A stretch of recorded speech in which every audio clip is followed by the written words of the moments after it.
All right. No, you're the one carrying it. Okay, we are back. Hello and welcome everybody to DragonPoetSociety. I'm your resident DM, Nicholas, and we're back with Kat in person. Flesh in my corporeal form. Yes, there you go. Oh, no, that made it worse. You are ETHE real, as it were.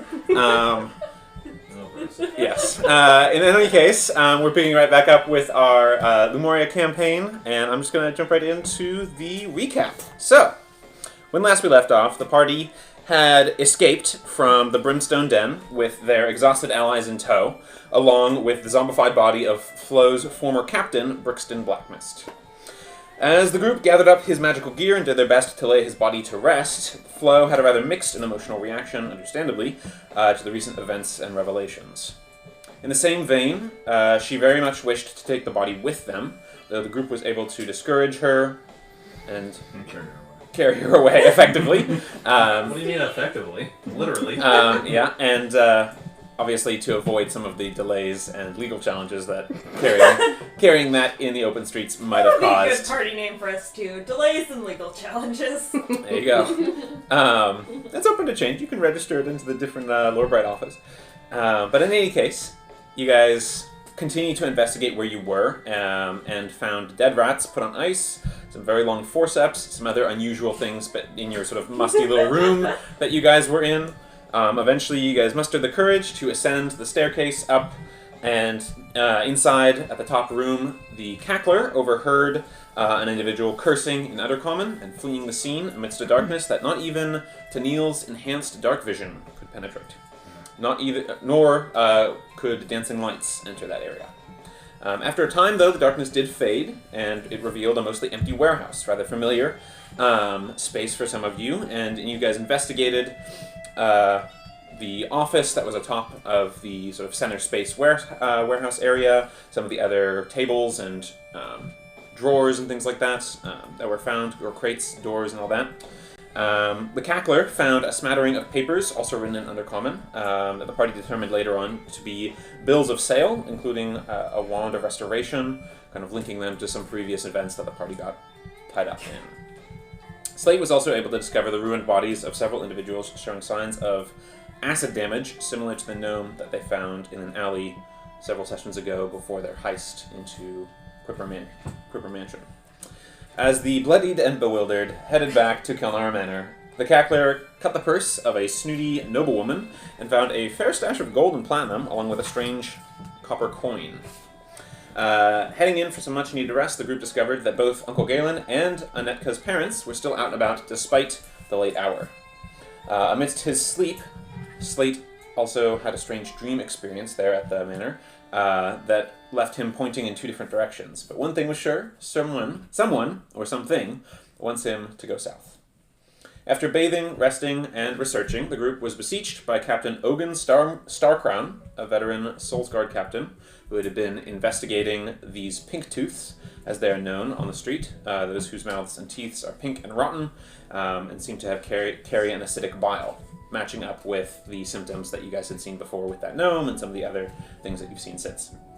Captain Starcrown then informed the party that the local shanty soul priest that they visited in the Were Warrens, in the Guildwater stalls, was found dead, with apparently killed by other pink tooths suffering similar symptoms under his care. The captain asked the party to report any further findings to him at the first barracks by Faith Walkway in the Glint Top Ward, should they follow up on any further leads. He strongly implied a few things that seemed to indicate that he was the primary investigator and that not a lot of effort was being put into this concern. He also dropped some name hints and things like that about his past and influence and experience with working in the in the city of Solney and in the Souls Guard. Shortly after Starcrown's departure came the return of the family members, a fully intact Bria and an exhausted-looking Uncle Galen. Uncle Galen addressed the party and explained that there is much political tension here in Solney that is stirring and beginning to circle around the party here and there, including the Chillbloom Agency's interest in the cackler, an upcoming possible meeting between the party and the Shining Hand, as well as Lord Tychomir, Lord of Lumens.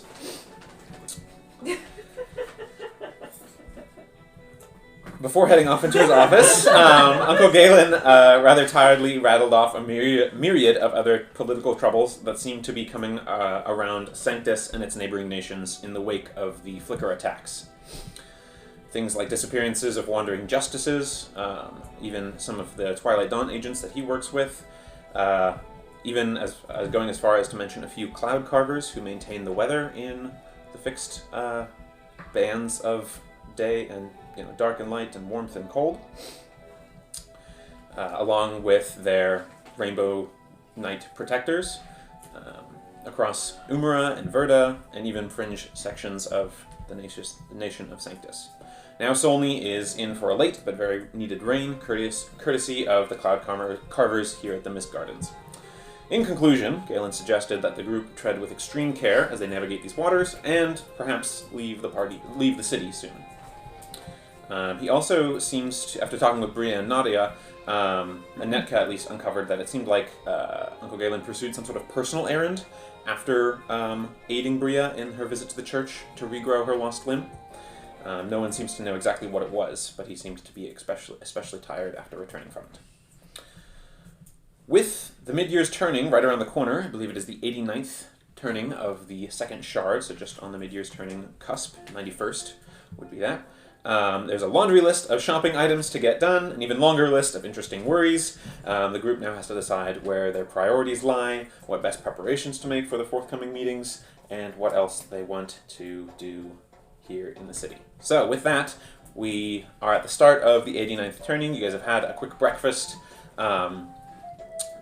Nothing was brought forward or anything like that. You haven't really seen Lutheus or anything like that, so it'll have to be subtract one ration from your guys' rations. Unless, Tennille, you wanted to go raid the pantry or anything like that. I would go raid the pantry and help set something up for people, and then if there's time, I would want to go check in on my uncle just for a few moments, just pop in. I had a comment and a question for him. Okay. Yeah, so you're easily able to find some stuff, so maybe you don't have to, so people don't actually have to subtract their ration. Some general, bread, scones, bagels, cheese, fruit, that kind of stuff is pretty easily acquired in such a lavish manner as yours. You go up to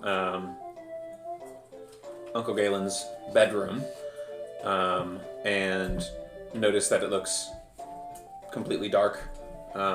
No light or anything on inside, but it also looks dusty, the door itself looks dusted and stuff like that. So you gonna just knock or go in or anything like that?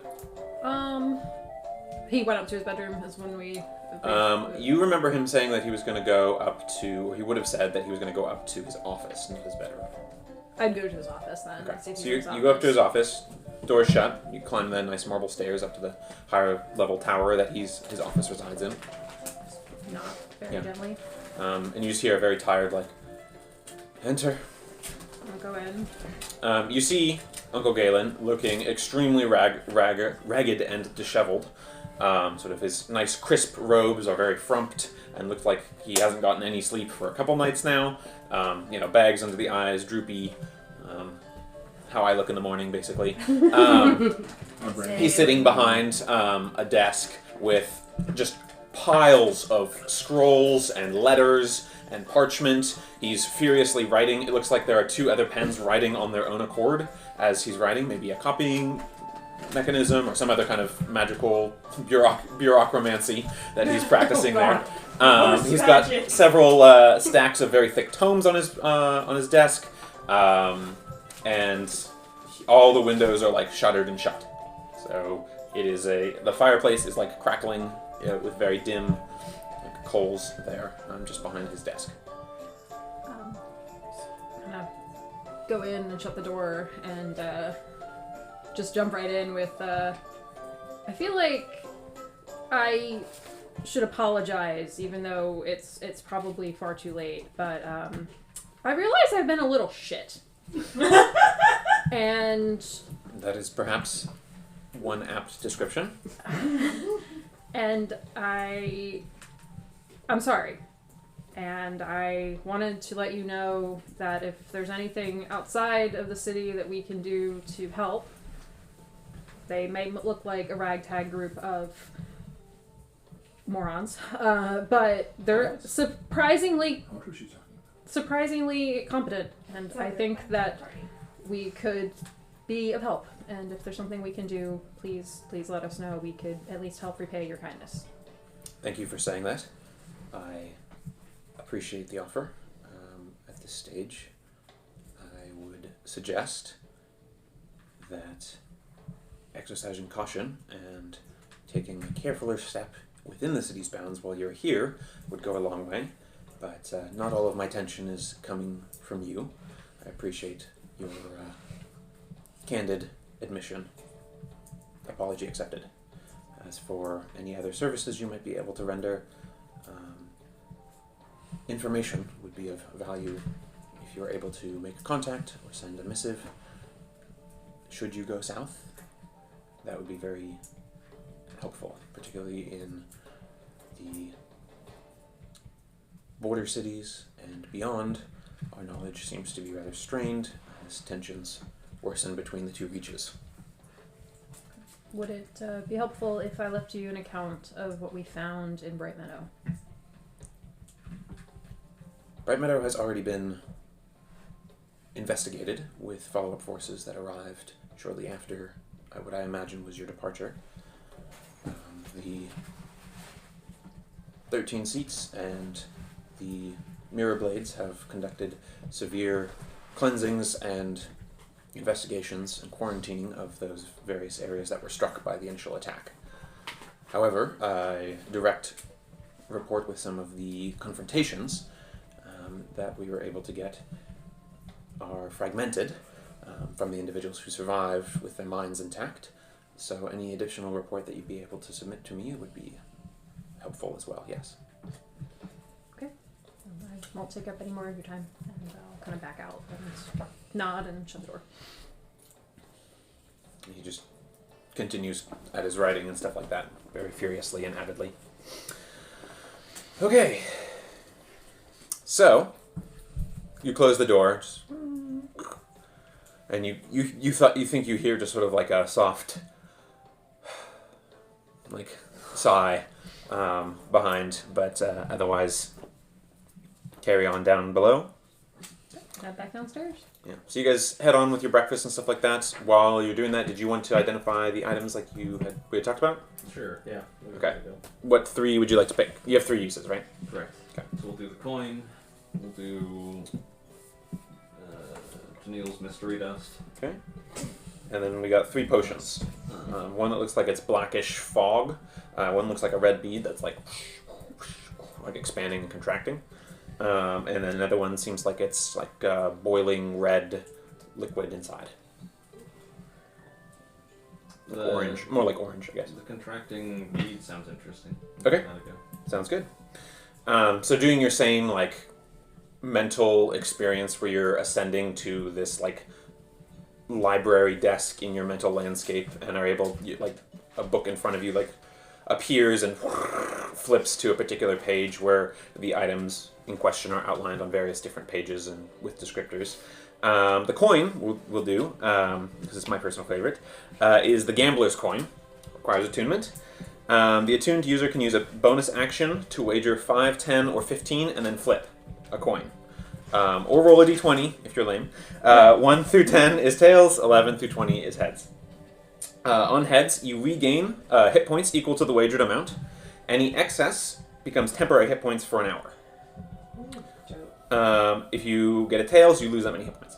Ooh. It's a gamble. Yep. There's also an all or nothing option, which is if you get heads the first time, you can flip again for free, no bonus action required. If you get heads again, you're healed to maximum hit points, and if you get tails, you drop to 0 hit points. Risking it for the biscuit. And I have a coin that we can flip. Oh, Because that's just way more fun. we love a prop. You've got to have a prop, right? You wanted to look at the... So that's the coin. The dust is Dust of Delight. This looks like it has enough for 3 uses. Sugar sand. You can use an action to sprinkle the dust on a living creature within 5 feet of you. They have to make a DC 10 charisma saving throw or be charmed by you for the next minute. While charmed, they have an urge to bequeath you flowers, give you massages, tell jokes to make you laugh, and generally try and make your day pleasant. Is that what you've been doing to me? When the effect ends, the creature does know you've done it. And last but not least, the potion is a potion of growth. It's an action to drink. It grants the enlarge portion of the enlarge reduce spell for 1d4 hours without concentration required. So you double in size in all dimensions. Your weight multiplies by a factor of 8. Your size category goes up by 1. If there's not enough room to grow fully, you grow to expand the space that you're in. While enlarged, you have advantage on strength checks and saving throws, and your weapon attacks deal plus 1d4 damage. Noise. So Slate could just be Big. extra Ultra, large. ultra big. Absolutely huge. Yeah, Biggest that's one. how he threw that Kenku. So those are the three. Yeah. Here are the 3 cards for that. I'll just hand that to you there, Megan, and then you can go ahead and the party can decide where they want to add and distribute those. Can I have my dust? Neil has this. Yeah, he has the dust. I'm thinking potion of growth towards. I agree. It'd be funny. Everyone else's becomes like averagely big. He Yeah, was he- really he- big. He's literally a giant. I Big, think, big What? boy. I think he ends up weighing like over a ton. Yeah. Like, and then some. And gambler's coin. Grandpa don't gamble. Well, we don't have Yeah, we don't have to do that one. we don't have to decide right now. If it comes up, we'll just default to say that Slate has it on his person at the moment. If it comes up, then If I have it on my person, I'm just gonna say I'm going to do it. Yeah, Okay. Does it Just does it because. require attunement? I don't it know. does. Yeah, The okay. gambler's coin does require attunement. Most things that are like give you health back kind of stuff generally require I attunement. feel like Actually, that works best for because he has, the help to spare. True. I do not have the health to spare. I need health. I do not have that to spare. How I'm does a wizard. unattuning work? Do you have to spend an hour to unattune, or is it can they just hand it over and you attune it and I'll lose it? Real bad. I'd have to look that up. I don't know off the top of my head, but I think it takes an hour to unattune to an item, just as it does to take to attune it to an item. Okay, then maybe I don't attune it. Chocolate chip peanut butter. Okay. In any case, you guys have had breakfast. You've got the items that you've got. You're ready to go out on the day. So what's everyone doing after you've met with? As we're going out for the day, Matt Club kind of whisper to Neil and be like, "So, my parents were saying that when they were out with your uncle, that at one point during the whole hand growing thing, he went on a personal errand and then came back even more tired. I don't know. I thought you'd like to know." Yeah, I'm hesitant to bother him again, but maybe later during some time I'll be brave and ask your moms what they saw. Yeah, they didn't. He didn't say much about what it was, but yeah, noted. Yeah, but I saw people that looked like him at Wizard College, and it never ended up well. Good old Wizard College, pulling those Wizard College all-nighters, as they say. Do you have Wizard College I don't know what a student night is, but they still called it that. All turningers. Alterningers. Alt for sure. All right. So Can Flo have been taking like a bath since she didn't get a chance to? Everybody else. a bath, yeah, Yeah. of course. That's totally A fine. bear. Bio. A bite. Bear. Back in the body. All right. So with all of that, bathed and refreshed a little bit, you guys get ready to exit back onto the town. So you head on out of the manor, and immediately you're struck with a scene on the street. In front of the manor, you're hearing along the Jules Ward a very affronted woman's voice who seems to be imperiously questioning two passers-by about. It is my father's lucky coin. It has been in my generation, my family, for 240 years. Have you seen a feathered person around lately? A little creature, weeping and scaled with feathers, like a kobold, perhaps? I don't even know all the creepy crawlies that come across Lumoria. Where have you seen it? My father's lucky coin is missing. Like, making up a big stir and stuff like that. How much out the door am I at this point? We'll say that you weren't the first out of the door. Go. But the party is definitely like hearing this, and it's coming sort of across the street, a little bit like it's very audible, like maybe 60 feet away, 100 feet away, somewhere from that direction, kind of from the direction that you guys came from the Masked Palace kind of area. I don't like that. So that's what you're hearing. So, like, if I'm still in the doorway, kind of back around the corner real quick. Sure. Then I'll just cast Disguise Self. Okay. What are you disguising yourself into? It's like a very average, nondescript Souls Guard. Okay. Yeah, you get the sort of overall motif of their sort of armor and stuff like that, the sort of yellowy gold armor, and with like the purple tabard that they wear, spear, and like I guess you can't do weaponry, but you at least have the same kind of like outfit and stuff like that. Are you human? You said typical, so I just assumed human. Yeah. It's the most prolific race in Solny anyway. So yeah, any other descriptors or anything like that? You just like a nondescript, like Super handsome. okay, nondescript but super handsome. Very, very. Handsome. Very native. Like really sharp Not very jawline, big. stunning eyes. Handsome. Okay, it's a good look. Good look at this. It Like looks exactly like handsome Squidward. There we go. okay, there you go. Complexion So and all. you exit as the Souls Guard, perhaps escorting this motley crew of individuals on their way out. I'm really bummed so long. Hey, keep moving. Wait, I can't talk. I'm gonna whisper Like a in your mother cat. ear, like, Madam, is there something I can help you with? It's not. I can do it. Oh, I'm so sorry for your loss. The Soul's Guard is on it. We will keep you posted on its progress. Okay, you were asleep the whole time this happened, by the way. You didn't know he stole it. I mean, I think the description of a small feathered man might have. She's pretty quick on the uptake for what's the Yeah. situation. It's not hard. This lady is not like at all subtle in her like imperious questioning. She's like shaking some people by the front, and those of you who can now see her can definitely tell that she is disheveled. And this lady had like a nice like network of braids and like a sort of poofy upward flower braid that was all tied together like an elaborate do. Now it's all like hung kind of lank and disheveled. She looks very like frumpy. Her robes and stuff like that are all shifting and not sitting as crisply on her body, similar to Uncle Galen. And she is like grabbing people by the collar and being like, "Where's my coin? Where's my coin?" You also notice that she's not only accompanied by the burly bald human before, but there seems to be a dwarf, a very muscular dwarf who's got a sort of like leather vest jerkin situation going, but it's open, like revealing his very hairy chest. And he's got what look like brass knuckles on. I thought she was gonna have a Souls Guard now, and they're like. And you also see what looks like a rather sly and slender looking female copper dragonborn with numerous like bangles of multicolored metals dangling from her arms. And they seem to be like trailing in her wake, kind of like posted up, looking like burly and tough, but also like whatever about her like scene that she's making. Obviously, she's making it very loud and obvious, but she's just like, my coin! Do you want my coin? Have you seen a feathered kenku? Or actually, she doesn't say kenku, but she said, have you seen a feathered kobold? She doesn't know what I am. Nicholas, I'm going to step. Or before, so like, okay, I've disguised self, and before I exit the house, I'm gonna grab a piece of paper and scribble down the numbers on the coin. Okay. Then pocket it, and then I'll exit the house. Okay. Sounds good. So you see the same scene that I just described for everyone else.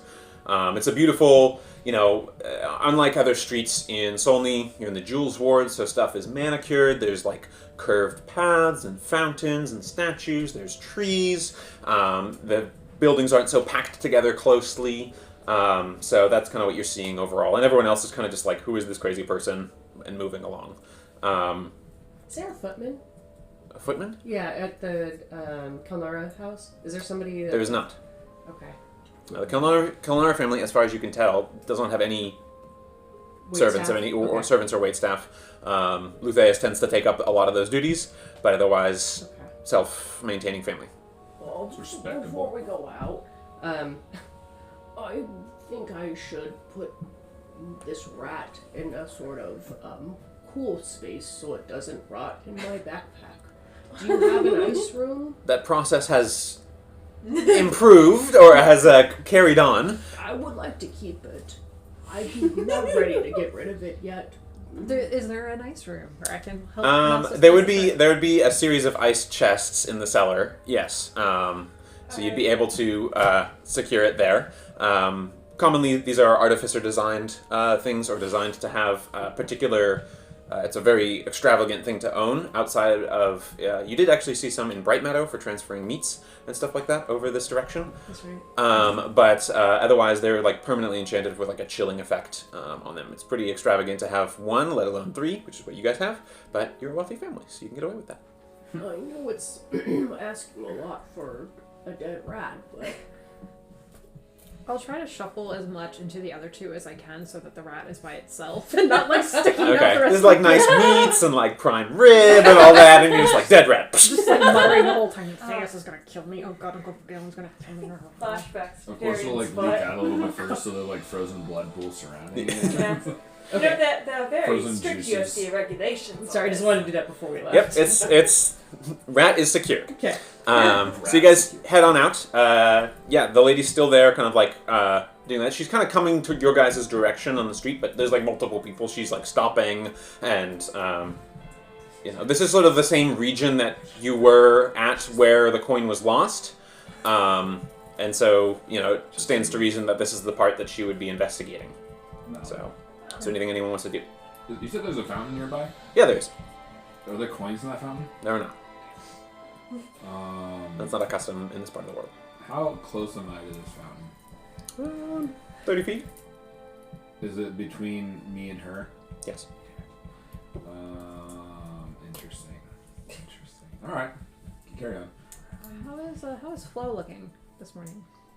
Less tired, but still exhausted.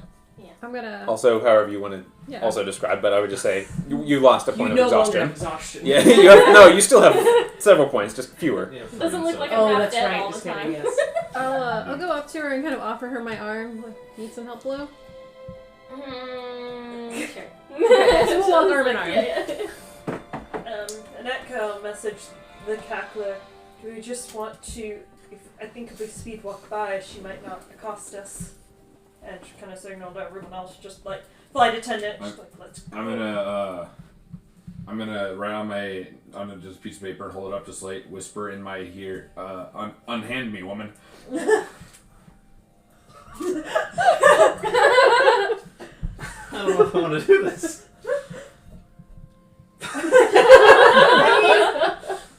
The Soul's Guard looks at you expectantly. Wait, He's very I'm handsome. gonna see that. I'm gonna take it from him.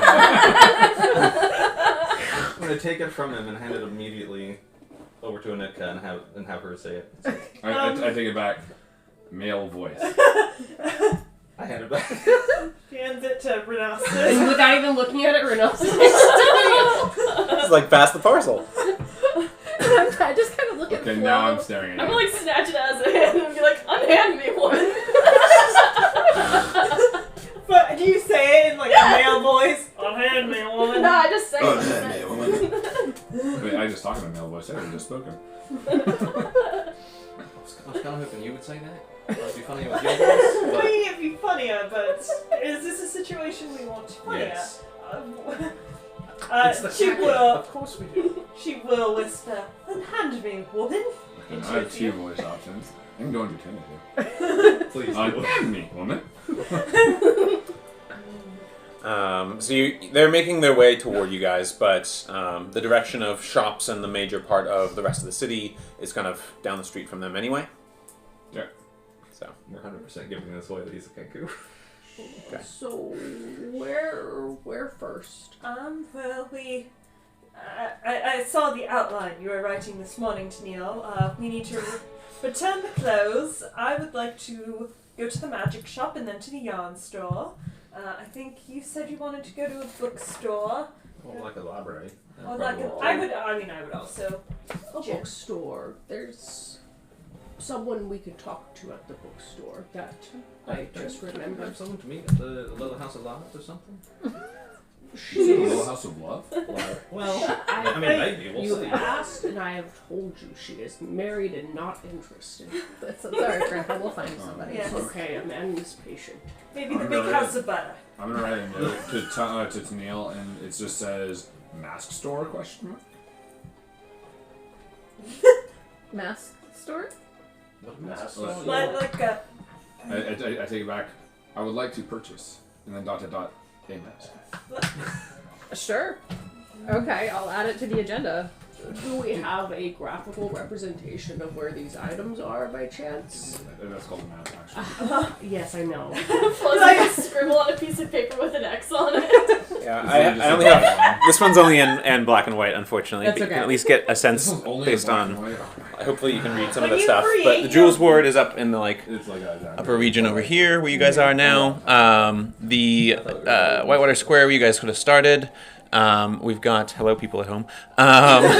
We've got sort of the Trey's Toe Ward, which kind of loops around like this Okay. a little bit, and then Guildwater Stalls and the Werewarrens region is here. And this is the Salt Holes where you guys were actually. And then this is all. And then this is the Glint Top Ward, which it joins the Light Farms. The Glint Top Ward is where a lot of the craftsmen and artisans and stuff like that. If you're looking for weaponry or armaments and stuff like that, or those kind of things, that's probably where most of that would be, or at least bordering the Trade's Toe plus that. So yeah. But you can make investigation checks for finding stuff, or you've heard of a few stores. You can always go there. For a point of reference, your marketing scheme store is in... shop at Tristophan's. Yeah, Tristophan's is there in the Trade's Toe Ward. It kind of borders on Trade's Toe around like the southern end of it. Okay. So perhaps the Trades Toe Ward and... It's not Glint Shore, that's from Critical Role. The Glint Ward? The Glint Top Ward would be crafts for like weaponry and stuff like that. Magic and finery and stuff like that. You're probably looking at Jewels Ward, possibly the Trades Toe Ward, depending on the quality of the material. Where is Julius's store located? That was the Trades Toe bordering the Guildwater. Bordering the Glint Top Ward. So Anika wants to go get some magic supplies, yes? Some magic. I have something I'd like to sell that would probably go best to a magic store. Just generally see what's in there. Then I'd like to go purchase perhaps some fine wool, depending on money, or... Does Renostus have a good recommendation as far as a... Make a investigation or general intelligence. I feel like there was somebody who recommended a store to us. I hope so. 9. 9. You don't know anything about the wool or any of that kind of stuff. But you do know of a store in the Jewels Ward called Calisan's Curios. Okay. We could make our way over to Calisan's Curios. Yes. Perhaps they can purchase some spell paper and we can see all sorts of interesting things. That's also where the bookstore is. Oh, that's also where the bookstore... I'm in the magic store. I'm not sure that's Well, correct. it's in my notes in the same region, I think. The bookstore should be in the Trades Toe Ward. In the trade store? Okay. Because it was looking at when we were looking for TTT.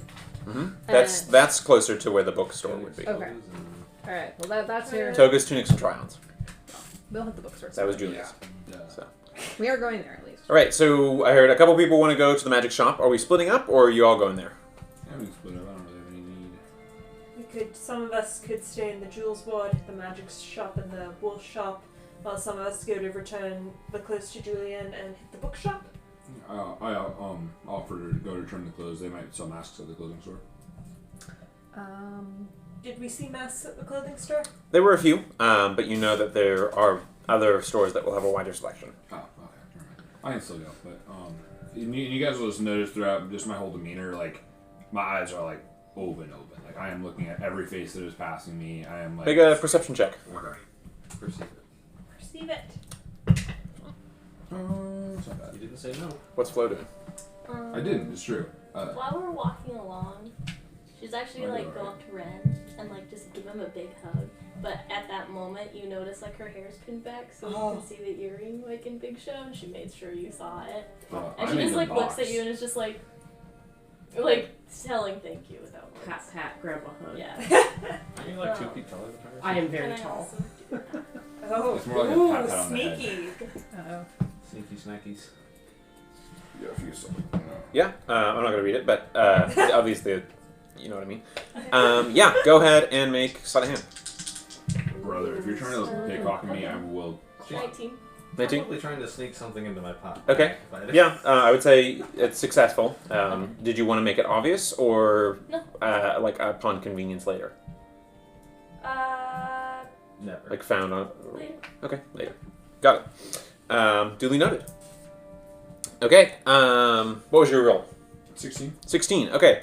Yeah, you are definitely noticing that you guys are walking away at this stage from the scene behind of the dramatic. I wasn't looking for them so much. I was looking because I knew the chill blooms were. Yeah, I mean, Yeah. you would know they're not exactly here I am. I'm the chill bloom agency. So you would know. Nothing immediately appears overtly this is a problem, but you note that there's not very many Soulsguard in this part of the Soulsguard who are in this part of the city generally go on patrols to do the rounds, doing a round around a bank kind of situation, just keep things a little bit safer. But local security is usually hired hands, so anyone could be anyone, Solney, but it's less subject to the overpopulation concerns than the Werewarrens and the Salt Poles and Glinttop Ward. Makes sense. So, you guys carry on for a little bit. You guys are going to... So you're splitting up. You guys are going to the magic shop. You and Ren? Yeah, I want to go. Okay. I kind of want to go too. Okay, you can go I too. think we're all going to the magic shop then. Okay. I don't have to. I don't plan on, but I can go. Okay, so you're heading to the clothes? You might find something cool. Yeah, Sure. we could all do the magic shop and then split up once Seneca goes to the That's wall. fine, yeah. And that can make a perception check. Once I'm long out of This sight of the chick, I'll sight? just go back to normal. Okay, so disadvantage. Okay. Oh, nat 1. Didn't need that. Okay. Sounds good. You guys make your way over to a series of shops in the Jewels Ward. They're nicely spread apart. Think old English kind of town, but set in the city and spread apart enough that they have their own little sections. You find what first appears to be a small store made of opaque glass walls. Only a few windows are actually transparent, and they display numerous baubles, a cube with flashing images contained within. There's a pot with a shrub that seems to be waving at you as you pass by. There's a pipe that's smoking on it's suspended, and it's smoking on its own, and the smoke seems to be forming into different creatures, like a dragon and a troll and an orc. Oh, I want that so much. There's a few other oddities. So you guys going in? Yes. Oh yeah. And I Alright, cut We're his gonna have to hand out of peel Candy's Grandpa shrub. away from the It's shrub. so it's pring, pring. Before Nicholas we is just trying to get us to spend gold on these. Oh yeah. I mean, before we There's go, okay, go ahead. Sorry. can I cast invincibility on myself and give myself advantage in charisma? Okay. Nice. You feel that, and you feel a strange this time it takes a strange mist form around you with a few little almost marsh lights dancing in it. Very cool. As you did? A little sparkly for a bit. Yeah, let's sparkly. So as you enter in, there's a chime but no bell. So you just enter in. It's pring pring, and you see at the shop. The outside was certainly a deception or a hiding of the truth. The interior of the store is very large. Opening floor of Kelnara Manor situation. It's a big store. Contains numerous shelves with inks, jars, bottles, pens. You can see several spell books, self-burning candles. There's a magnificent cloak hung on a coat rack kind of situation that has small glass shields woven into the fabric. There's rows of potion bottles, strange creature skulls, other stuff like that, and the whole air here shimmers and wobbles with wafting fumes of something being brewed. And when accompanied by the soft bubbling sound that's kind of accompanying the background of this space, you definitely get the sense that there are quite a few potions to be had here.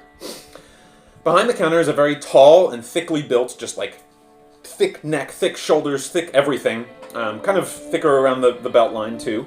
Built Earth Genasi. His skin appears to be fired brick, with the sort of veined silver lightning along it. He wears a broad-rimmed shade cloth hat, even indoors. And a tall, pure white tiefling seems to be standing in at the corner ahead of you. At the counter ahead of you, excuse me. Let me get to that section. Things go a little switched around here. Anyone want any snacks?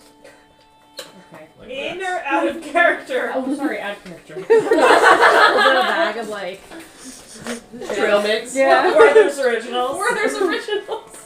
All right, so within this magical house of wonders, you note a tension in the air sort of between the current customer, who's a tiefling dressed in reveler's clothes, and the Earth Genasi shopkeeper.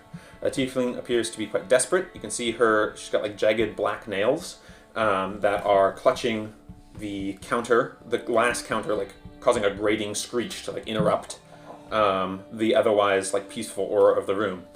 Please, it is all I have. I must be able to see again. You must be able to help with that at least. And the guy behind says, happy to sell you one eye for 60 or a pair for 140. That's as low as I'll go. I can reserve the second for you to buy later if that'll help. You can see with the one and save up a bit till you finish the pair. And she sort of, you just hear her sort of like, and you hear like almost like a impatient growl sound come from her for a second, and then she just says, fine, and slaps like a roll of coins on the table and pushes it forward, and he produces what looks like a glass eye, kind of like Mad Eye Moody's eye that seems to be actually moving on its own, and she says, he's like, well, here you are, thank you for doing business. I'll keep that other one special as set for you, and would you like help with administering? And she's like, I got it, and just like suctions it right into the eye socket. You see that she pulled off like a mask to do it, and the guy like grimaces a little bit when she reveals her face to him. But she turns around, and you see it seems like it's a tiefling reveler, but not exactly what you expected. Revelers are usually noted for their allure, their sensuality. She's wearing a sort of strange partial revelry mask that you've not seen it's like before. It covers her mouth and both her eyes. Her chin is a sunken pit of missing skin with mottled scar tissue around similarly damaged eyes, her neck, and it seems like she's got quite a lot of like makeshift bandages applied all over her body. The mask itself is also quite strange. It's got like a lopsided, closed-mouthed, curling grin coming up the side all the way to the temple, and then the other side is like a bare downhook of a frown. All black. And she's purely white-skinned, like the flesh of like a mushroom on the inside, or like a fish, like paler than pale, paler than slate, anyone else you've ever seen. Is it random? And she's got like sort of singed looking, several turnings worn reveler's clothes, otherwise that cling to her form. And she says, perhaps you can assist me. I am trying to deal with this stingy shopkeeper, and I am trying to purchase another one of these. And you see like there's some blood trickling from where she just like hard socketed a new eye into her eye socket. But behind the mask you can see like there's a glass eye moving around. She's like, oh, it is much better, and she's kind of staggering around. I need another 80 gold to purchase. I only have 40. Could you please, I need to be able to see with both eyes. And he's sort of like, I'm sorry, miss, I can't let you accost my other customers, like, and she's sort of like, please, help me. Can you help me? I hold up my piece of paper. What do I get out of it? My undying gratitude, for sure. I will owe you a favor. Then I'll just flip the paper around like I didn't even need to write anything. It just says no. Flo's gonna walk up and take the sash off that's around her neck and like hold it up to her face, but say like, may I? What are you doing? You've got a little bit of something here on your eye. Oh, that's nothing compared to what I've been having. Just leave me alone. If you're not going to help me, just leave me alone. And she kind of like starts pushing past you guys. As she's pushing past, can I just like slap 5 gold up into her hand? Make a sleight of hand check. Can I just like try to steal that eye? Can I reverse dude? Yeah, I want the eye. 11.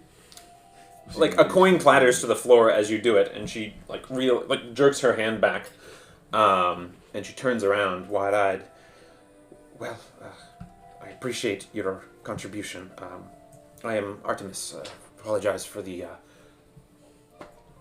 accosting, as it is said. But I must be going. That is truly very kind of you. I must be going. She gathers up like the loose coin that fell. Wait.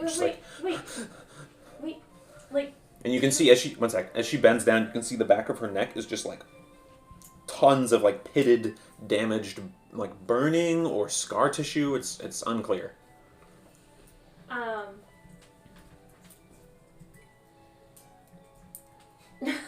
Yeah?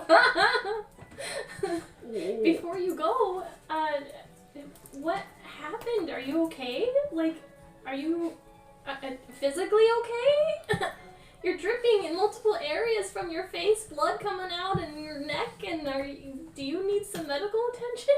I have done the best I can, and with what I can afford for my medical attention. I appreciate your concern. I am not, in fact, okay, but I am doing the best that I can. Do I look okay to you? And she kind of gestures to her like chin and like destroyed face. Insight check.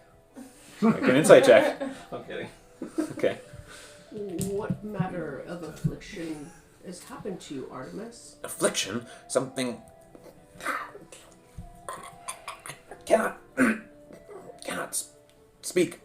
Can you write it down? No, I cannot communicate it at all. I would require magical assistance. What kind of magical assistance? If I may, I think she's sounding like she's under a geas of some kind or a compulsion. I've recognized the symptoms before. I'm Hass, by the way, Hassocles, for those with a longer name inclination. Hassocles. This woman has made a purchase and seems to be interested in becoming a returning customer. Perhaps you can help us diagnose her case. Make a persuasion check. Oh god, I'm not good at this. Do you think you were out? Can I like stare at him like Definitely stepping Alan. like persuasively? Hand That on sounds the hip, that sounds like, more like an intimidation check. So go ahead and make intimidation. That would be a 9. Okay. People were gonna try to get cheap things. 12. He kind of looks a little. He looks down a little guiltily.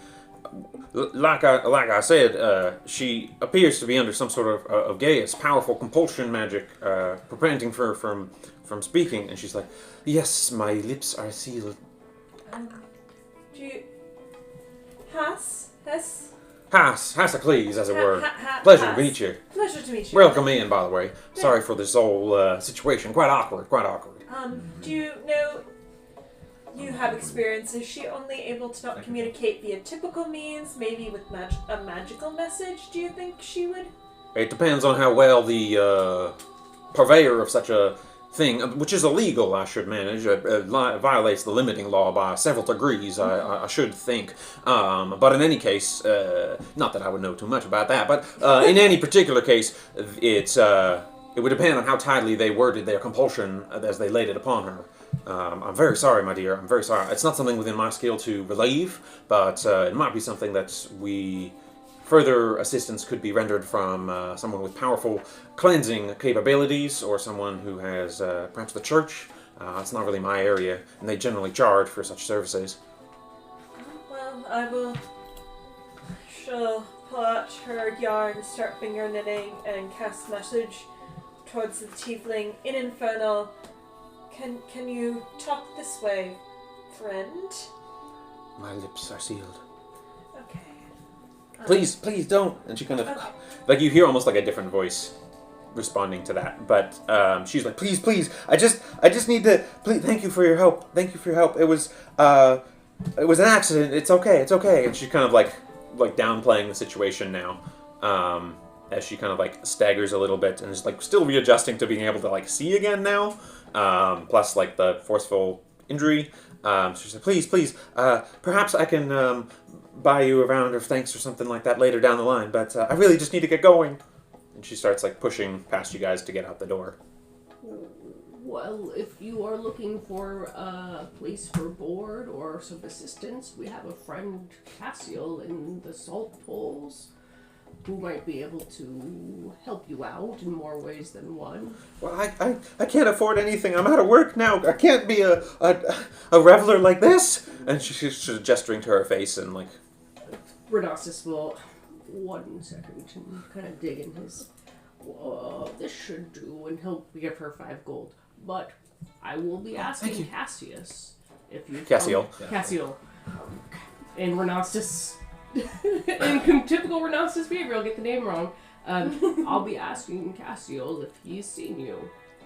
That's the exchange. Yes, well, I'm indebted enough to other people as it is. Thank you. And she kind of like takes the money and pushes past. He's like, well, wait, Archon. But she's like, oh, she's gone.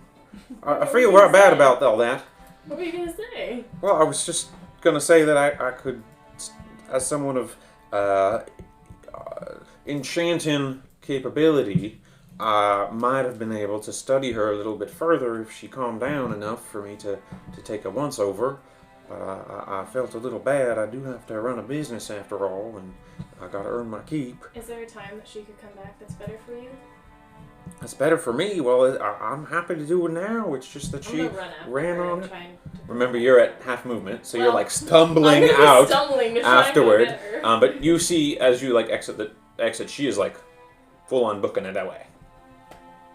She gone. Renasus will turn to the cackler and look at him, and then just pry his mouth open, and I'm gonna pour a potion of, I think it was a potion of speed. Hold on, it's one of my infusions. I just said no to giving her anything. You really think I'm going to chase her down now? For me. Okay. It was a potion of swiftness. The walking speed increases by 10 feet for 1 hour. Okay. As you do it, you feel like confident that you could catch up. Grandpa, please.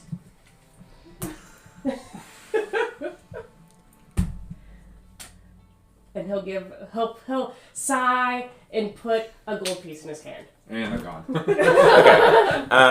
Yeah. With a little bit of running, you're able to catch up to this individual, Artemis. She introduced He's not herself gonna be able to, to communicate with and me. she's stumbling away now and like. I'll like stop her. Like I'll And she's like, you immediately see her like shove your arm off, and with the other arm, she's like pulling out like a serrated knife, and she's like got it up against your neck. What do you want? What is it? What did you want? I'm gonna just put hands up, and I'll just relay like the exact thing that the shopkeeper. Oh, well, if I had another second, I could like, what you just said. Yeah, I have it all memorized. Sure. Just a bit. Casual kink. Well, please, no. Okay. Okay. Choking on my own spit. Okay. I can. Okay. I can. I must go now, but I can come back in an hour or two. Perhaps 2 hours. I will be able to return if he is willing to help. I don't know how you convinced him. He didn't seem very willing for charity, as it were, but I appreciate your assistance. I'll try to do like this is like this from back. Okay. I'll like a little click, and then I'll like nod, and I'll return back to the party. You best be sprinting back. If that's what potion. Through this whole thing, can I do my thing? He's in like the Do your thing? Yeah. Oh god. You want to try and... Well, I ran out the door. I'm trying to Okay, yeah, that's true. Okay. Yeah, okay. So you head on back and return, and Haas is just there. He's like, I am very sorry about all that. Were you able to catch up with that troubled young deer? Ooh, I can't this second, but I can return in an hour or two. And Oh, good. Well, that would be... High fiver. Hey, please. Gold for your service, and you haven't provided the service. That'd be mighty fine. Oh no, I'm keeping my gold. I thought you were offering me another one. You didn't bring her back! Well, in any I case... caught up with her. I'm mighty pleased that you're able to at least catch up with her and set an appointment. I'll make sure to have all my research equipment out, and I apologize for what a rotten first impression. I don't want you to be thinking that I'm some stingy shopkeeper. I try not to be that way, but I do have a business to run, and I'm happy to help. What were all of your names? We seem to be might as well exchanging more than just pleasantries at this point. Inetka, transmutation wizard. Pleasure to me. Oh, a fellow wizard. Could I perhaps interest you in a highbrow discussion about the metaphysical resonance and its importance on the enchantments in question, about how it relates to the items? I find personally that that combination works excellently well, but I have had some rather interesting notes that have to do with the sort of dichotomous theorem where something opposite takes on a higher level enchantment as well. So I'd be curious to hear about your brother. particular. right. Other introductions. Perhaps we can get to our debate on a later point. Oh, yes. That's I might be able to offer you a discount if you're able to, stimulate my intellectuals. We should definitely get together and discuss all of that. Did you read the paper by you know the Priya paper on the subject? I read it in college. Now I'm putting my hand over your mouth. I'm fascinated, and she'll cast a message towards him because he didn't cover her hands. Quite fascinated. I read it while I was in the Prismere, and it's haunted me ever since. Little one. Let's finish our shopping, and then you can talk as long as you want. Yes. After the rest of us do our shopping. And you hear back psychically well, I have in fact read the Larities paper, all three of them, as it were. But perhaps let us do the initial. I agree. But we'll get to this particular sale, as it were. Could I interest you in any particular enchantments? Something a little highbrow on the side, or something more overt? What are we looking for? It seems like I already know you folks so well after helping me through that trouble thing. I thank you all. I'm just gonna offer I'm assuming he's quite a bit taller than I am. Because you said he's huge. Yeah, he's not. He's just big. Yeah, he's big. He's 5'9", 5'10", innocuous height, okay. But very bulky. Okay, cool. I will offer my hand out, just this very. I'll shake his hand and Shake on. Please don't. What? He's across the counter still. I'm not gonna try to pickpocket him. God, yes. He shakes your hand, and his hand is a big, massive mitt that just it's very gentle, very gentle. The cackler, and then I'll say, because people call me the cackler, and then whatever someone else says, at your service, in some other voice or something. And then It is a pleasure, the cackler. then I just point at the cloak that has the fancy glass stuff on it. Oh yes, this is one of my latest approved enchanting efforts. It's a cloak of protection. Will help provide you from proof of harm from certain effects and improve your defenses, as it were. Bargain at 500 gold pieces. And I'll go. I'll kind of stroke my beak, I'm actually considering this for a moment. I'll go. Then I'll try to say the little pipe thing that was in the window, point at the window and.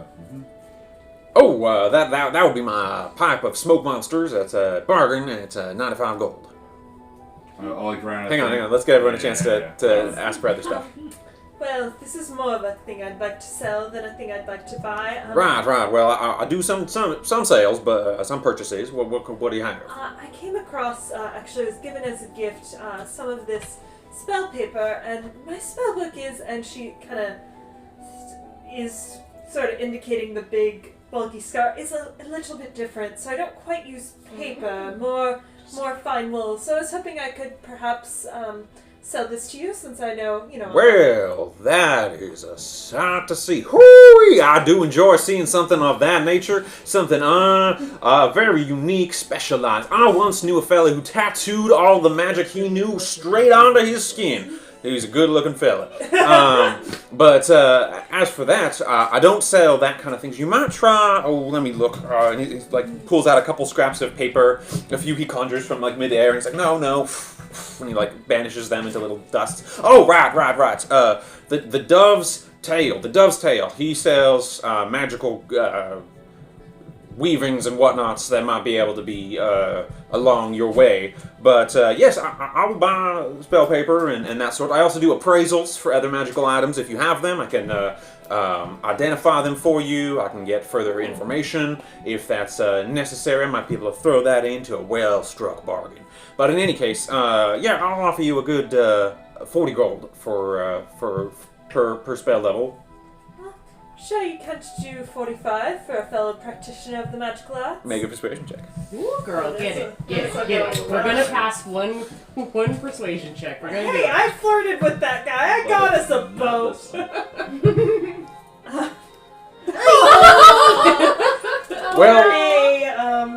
For a 0. Tough. Times are indeed tough, and I'd already say that's an improvement to current market prices as far as buybacks go, but I would be happy to perhaps do a bundle deal if you guys are making a purchase. Put it towards an item credit, as it were. Do you sell potions? My friend, I sell all manner of potions, as it were. There are many, and as he's talking and like ramping himself up, you just hear in the background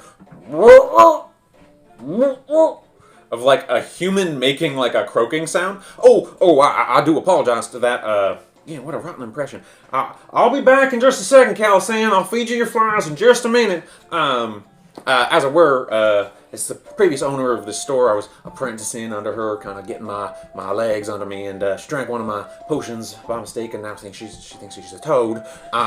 So I'm actually been trying to brew. The Prismia's been saddling me with a little bit of her recovery, as it were, and I've been trying to put together a few things. Actually, as it were, as adventurers, you might be able to help me with one of the missing ingredients.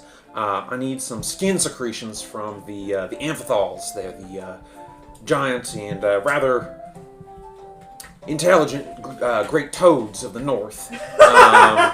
And I was wondering if you were able to bring back some of their skin secretions, I'd be able to use it in this potion.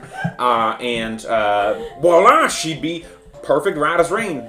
It's sure I get everything right. But in any case, if you're able to do that, I'd be willing to cut your deal, perhaps even a great reward, an enchantment of your choice, within reason, of course. But in any case, it might be something we'd be able to think. If you're looking for more of where to find them, identification, stuff like that, there's a book that you might be able to find or check out. Some Caesar folk wrote something about them. I think is his name. But anyway, he wrote a book about him, so he'd know that would be a good source for. I always like checking sources. Getting some information first if you're interested in that sort of deal. But bring me back a good 3 vials worth. 3 vials. 4 to just be carried. Just be sure. Do you think the skin secretions might also work as like a dye or a waterproofing agent? Or I haven't been investigating too much of that, but I like the way you think. Were there other purchases? You had something that you were going to say there, Mr. Man. well, Potions, that's right. like- I get sidetracked a little bit. Well, like my friend here with her spell paper, I did have something I was interested in. I know what it does. I want to see how much it's worth, and I'll call it the Dust of Delight. Oh, yes. I can recognize this. I've made some of my own. I'd give you 100 gold for it. Oh! Woo-wee! As it were, it'd be 100 gold. How about... Ooh, I don't want to bargain for this. You were asking for potions. While you're thinking, perhaps I can show you what I have in stock. There are a few other places you can go in the city I can refer you to. Healing potions and restoration, not really my... You'd want Standy's serums for that.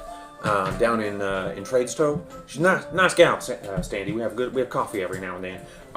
But as for what I have, I've got the basic healing potion that'll do you quite nice. I've got potions of resistance of any type that you're coming up for. Elemental, psychic, force, even necrotic. That's a popular one these days. But in any case, I'd be able to part with that for about 200, 205, depending. How much for just a basic healing potion? About 60 gold.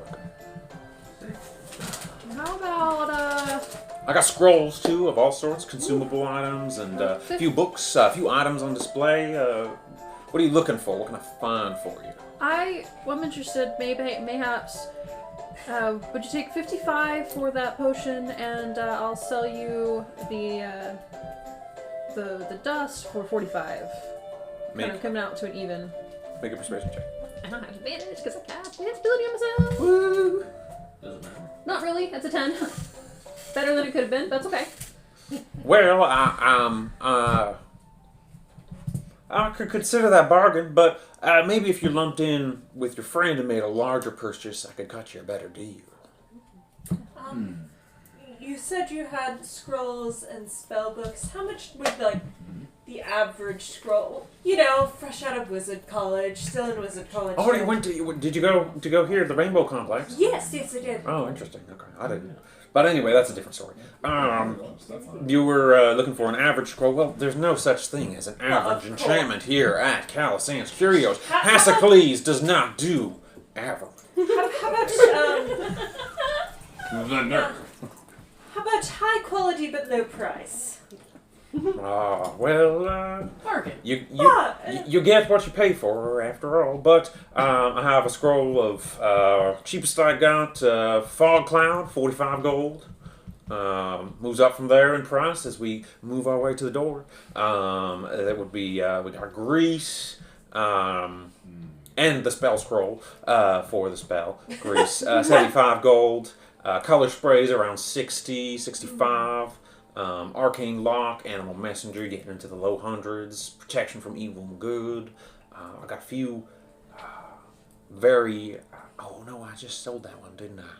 Right, okay. But I do have a few that are a little less... a little more conspicuous in the wrong hands with your Wizard College friends, if you understand me. But on the other hand, it might be a little bit out of your price range. You know, things like animate objects, teleport, blade barrier. I sold that one, sorry. But those are in the thousands. So you said color spray was around 60? Yeah, that was. I can do other sorts of things, different magical purveyances if you're looking for that sort of thing. And do you have any weird magic items? Just something someone will look at and be like, that's strange. And do you have that potion that makes people think they're toads? That No, I'm strictly banned from producing that anymore. But as it were, I like him too, but man, he's got a lot of good shit. But as it were, I've got the Pot of Awakening. It turns into a shrub. Might even fight for it if you like. That's 70 gold. You don't see them every And day. you see Renostis is like he's grabbed a clump of the soil in the pot and is like smelling it and You see just like a as it like slaps your hand away. Well, she gets quite touchy. She does. If you don't respect her boundaries. oh, could you make an introduction? Right. Well, I haven't found the proper calling for her. That might be once she finds an owner. But lately, I've been calling her Tenderleaf. And Tenderleaf, this is... I didn't get your name, actually, sir. Oh, Renostis. Renostis, and he's a good friend of mine. He cares quite deeply for your well-being. He was very just curious and just I wanted to make sure the pH and nutrient level of your soil was optimal. You just see like a shivering of the leaves of the shrub. Now that is just rude. I just made a polite introduction. You don't have to get touchy. Why don't we settle on and give it a mosey on and give it a time to settle, you know? But as for other things, I've got a good few fickle flakes still hanging around here and there. Those are fun. You never know what you're gonna get there. They're fickle. Cube of Curiosities, as you saw that in the window. You smash it again. You never know what it's gonna turn into. Could be great. Could be a little more surprising. You know, surprising.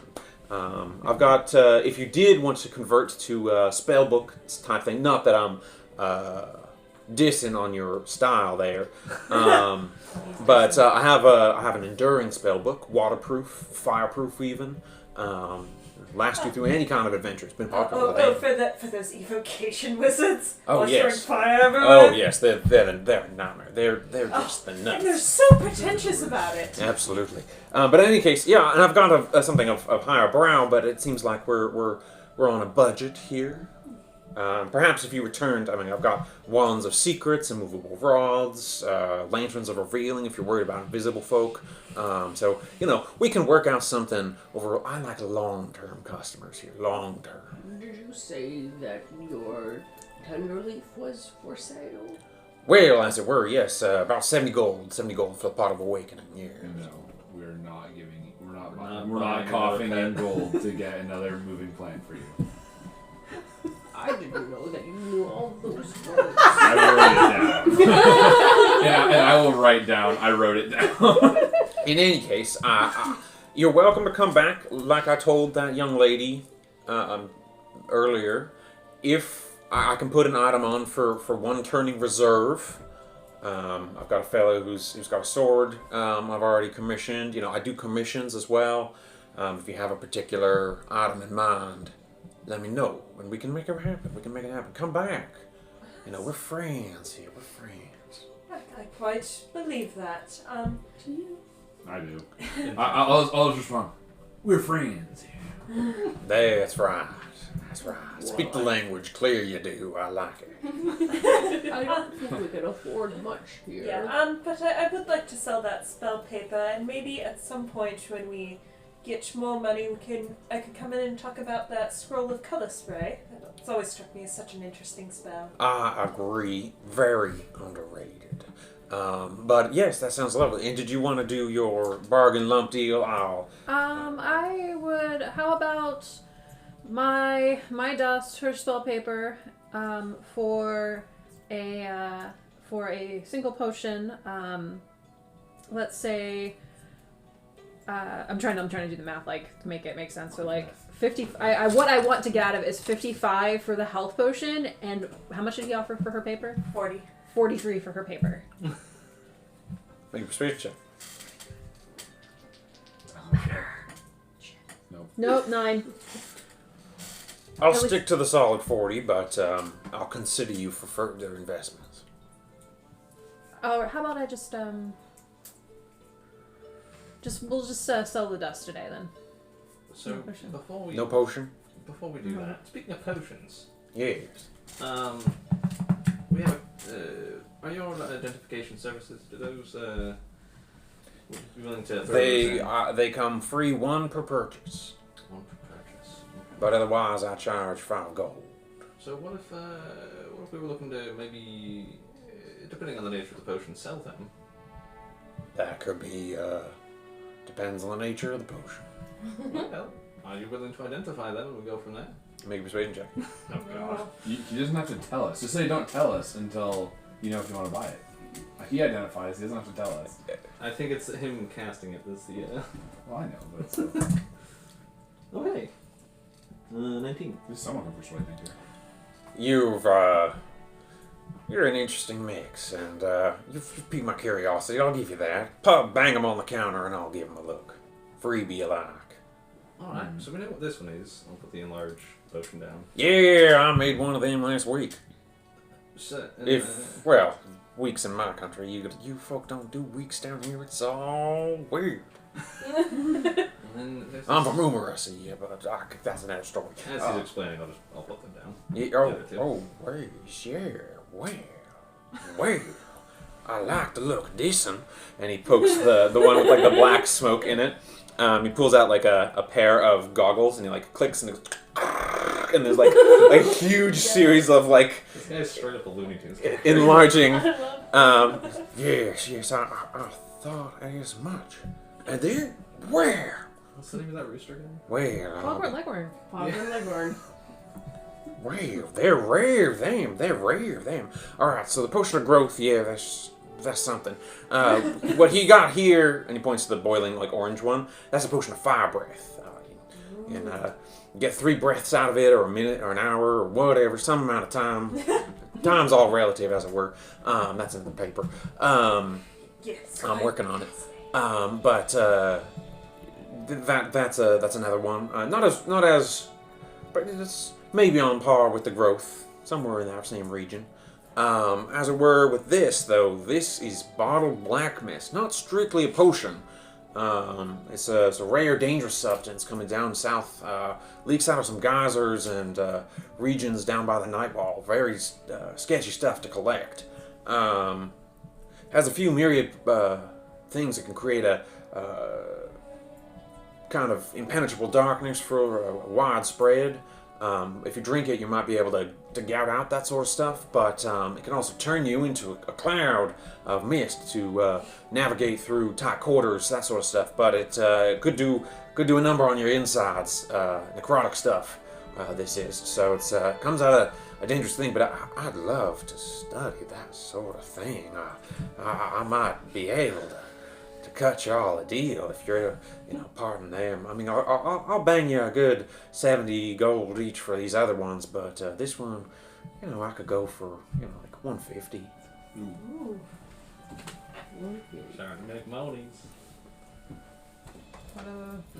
So I was trying to get the healing potion for 55 and then 45 for my dust to come out to 100. And then, is there anything else we wanted to buy?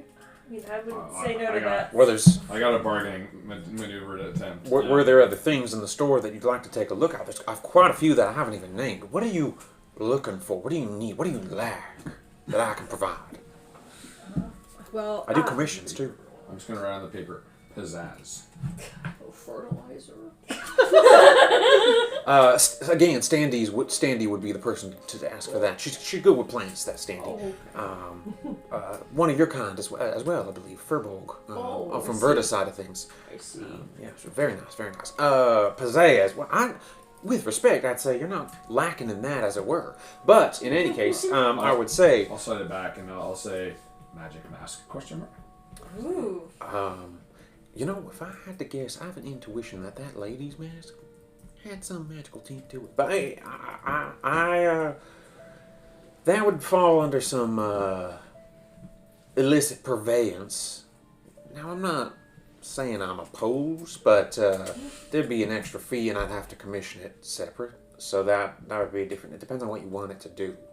But if you're looking for something to make you stronger, make you smarter, I have those. These gauntlets of an ogre's power, and this headband will improve your... He's kind of whisking them out from behind the desk. This headband will improve your mental capacity. Very impressive. This necklace, very interesting. It'll allow you to... you can breathe underwater, breathe noxious gas even, without it hurting you one bit. Very useful in the right kind of circumstance. Like I said, lantern for revealing invisible folks. Wand, and he's kind of like pulling them off the shelves and like banging them on the counter. Wand of secrets, find secret doors and compartments for you. Saddle of the cavalier, if you're riding on a horse or creature, make it even harder for you to be hit. I can do, I've got some more down below in the thousands of gold, of course, even as far as, and know how to make a few other things, dimensional shackles, flame tongue swords, and other sorts. I'll just write on my piece of paper a mask that would more effectively disguise me, question mark. I've heard about them. A man named the Smiling Gentleman, I think, was once known to be using that years ago. I'd have to do some research first, but I would say that'd probably knock around me, depending on the type of disguise you're liking to do, or if it's customizable, but I'd probably put you in the 400 to 700 gold range. Give me, I'd say about 3 turn-ins to make it happen. 3 or 4 turn-ins to make it happen. Okay. Then I'm gonna... Hang on, let's get any other submissions or types that you'd like? You I have a mentioned... few spell books. Yes, I would be curious about those. You also mentioned a circlet that could improve your mental capacity. Would that work if you were, say, already very, very smart? Say, on a scale of 1 to 20, if you had like a 20 intelligence, could it increase it beyond? Not quite picking up what you're putting down, but I would say that it takes you to a certain point. But true intelligence comes without equipment. But it does help those who need a little push. Okay. No shame in that. No shame in No, that. not everyone can be as smart as I us. mean, yeah, but... Same thing with the strength. Takes you to a certain point. I got sparkle sticks. I got... What's a sparkle stick? It's experimental, sprinkled with some lumen dust in the works. Not strictly legal again, but whatever. You can create dazzling effects, lighting effects, blinder enemies. It really depends. It's not the most stable item, but it's a bargain. Yeah. 400 gold. 400 gold. And spell books? Anything interesting? I mean, of course, it's all interesting, but anything interesting? I sold or most cheap? of them. They go pretty fast with all these adventures in the Lorebright program. Sure, where'd it go? I had one. We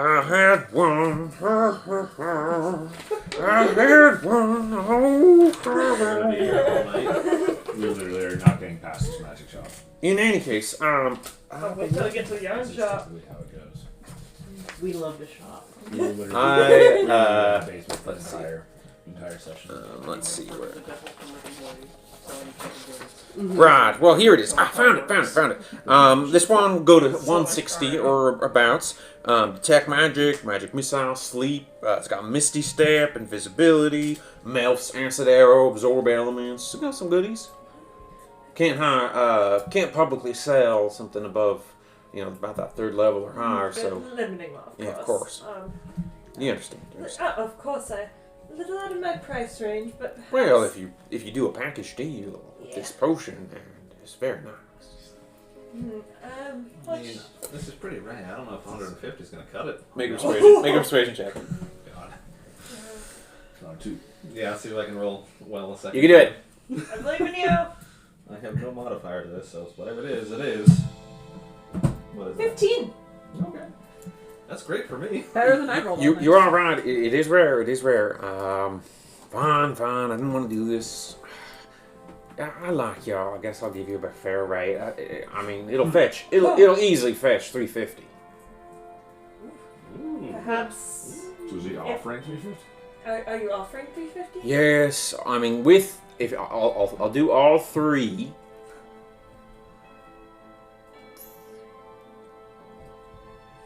$550. Ooh. I mean, And our bank account was kind of a lot bigger. lot bigger. I mean, I would not mind color spray, that spell book, and I know this. I don't know, the sparkle stick kind of sounds right up your alley. I was gonna see how much he'd be willing to do for my cloak with all the patches, and also write down real quick what all the things that are on the cloak. I see. Well, I recognize this. You see. Ooh. And I understand that it's a hot item on the streets. Might cause some trouble selling it, so it wouldn't.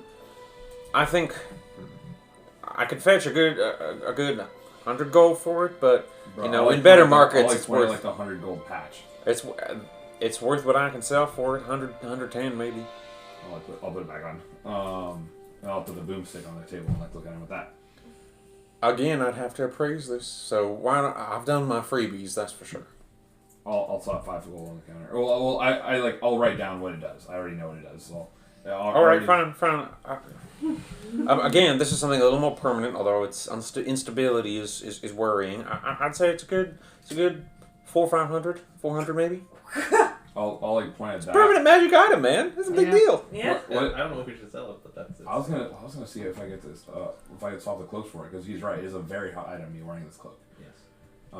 Take all the patches off and throw it away.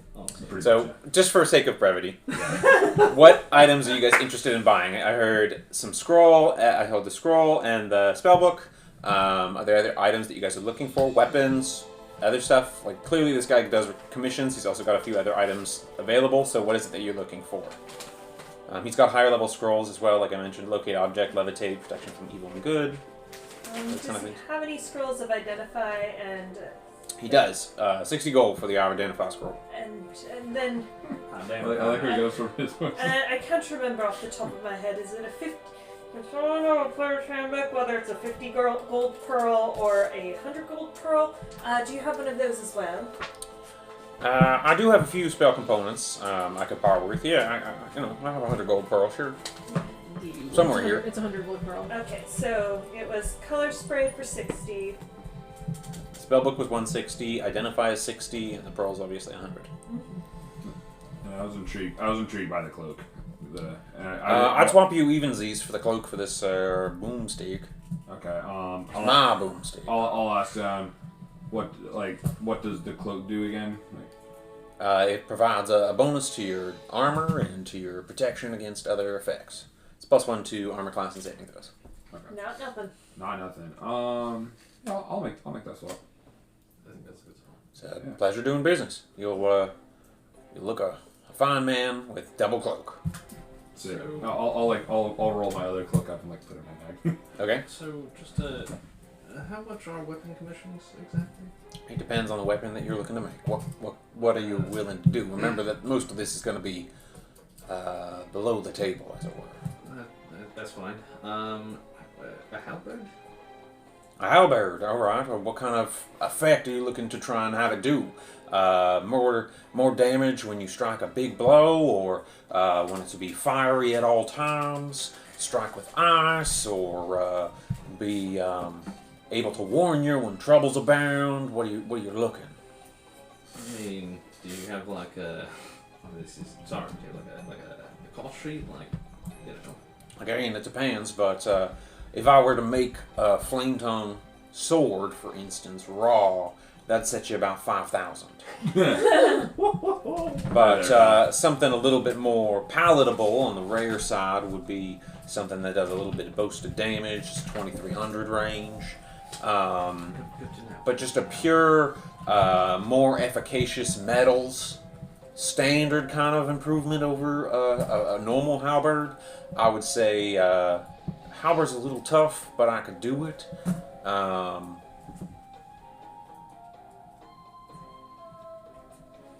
600-700. Okay, good to know. That is more palatable than 5,000. Yes. Unfortunately, we need potions and such. Yes. Flame tongue's a big deal because it's hard to do, and they pack a punch. If we, for some reason, raid like in ancient civilization, we'll come back. I like the way you think, and bring some material. I'd love to study something like that. You know what? I'll cut you a discount, 20% if you're bringing me something that I've never seen before. I might argue with you on the percent when we get there, but you know what? I'll do it. I like you, man. Don't know what that accent was at the end, but we got there. Actually, I think I might So you got the cloak. Yep. What do have you do? something with me that. Have you ever seen secretions from a shimmer snail? I have. They're around from the Sunswell Isles, not too far from my neck of the woods. Okay, I might have to question you about that because I've recently acquired one and Oh, well, we'll get our drink or whatever and Yes. sort it all out. sort of. Then it was. Are we willing to give up all the potions? Because that was $550, $550. and then I mean, you can do the enlarged thing yourself. I can do the enlarged thing myself. Um, The blackness sounds interesting but risky. I think it's worth its weight in gold for us, yeah. Yeah, and then what was the other? The fire breath. The fire breath. I mean, that's interesting. I feel like we'd get more worth out of buying either a healing potion or spells that I could do or another magic item that we could use more permanently. I don't know why I'm doing this in the accent, but I thought you were talking to me, but I mean, Yeah. that's fine. yeah. So I personally have my eye on. I know you can limited identify magic items, but it might be useful. But if I get the scroll and the pearl, then and 50 first level spell, 50 gold worth of fine wools, I would be able to do the find wools. I'd be able to do it more than once a day. The spell book, generally there seemed like a lot of spells that I could use that could be useful. Plus color spray, frankly, it sounds fun. Just sometimes when you're putting stuff into your spell book, you have to choose between two different spells, and I've just admired color I spray. think in another life I know exactly what you're talking about. Well, maybe if we're making a package deal, do you happen to have any gems or crystals that... Again, I have a few things that might be able to help. A few 300 gold diamonds I could probably rustle up. But you might find other stores more efficacious, I believe. You know, if you search around for that sort of thing. But, okay, well, I've heard the book, the scroll, another scroll with the identify if you're doubling up. Altogether, that would come to about 280. You want the potion? It's, fine, I'll give it to you for 50. Gold for my So dust. 330. So that, you know, you still got about 200 in the tank if you're dropping these, as it were. I could give you a few options. Talking doll. No. Charlatan dice. Nate says no What? to the dog. Charlatan dice? I thought you said doll. You can control what it rolls. Wait, is it doll or dog? I feel Doll. It's a dog. D-O-L-L. Not a dog. Double no. It's not a dog. It's a doll. What You can program a few phrases for it to repeat. I think we have that We in the already party have one of already. those. That's literally Fair enough. Tell you what, I'll do a little package for you. I'll do the cube, curiosities. I'll do the pot with the shrub, and everything that's down here. And I'll throw in I'll throw in. Well, you got to get carry that. It's still about.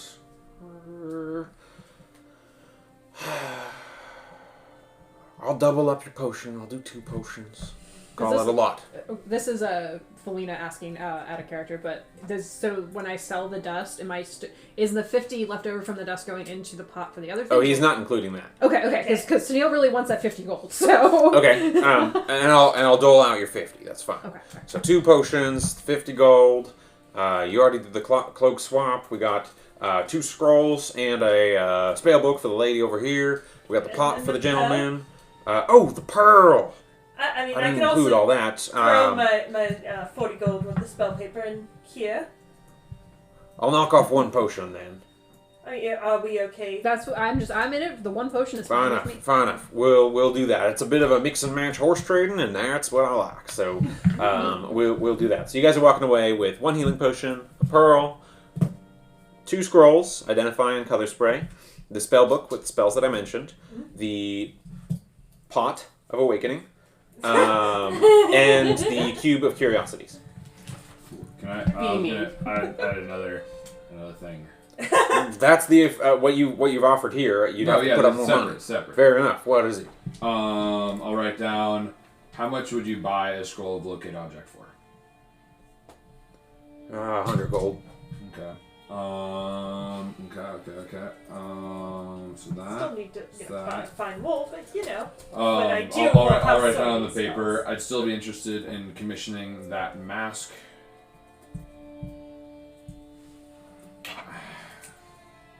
You can always commission later. It doesn't have to be right now. I know. There are people. There are faces, or there are eyes I would rather not have on me. Well, I'll be. Well, I'll be.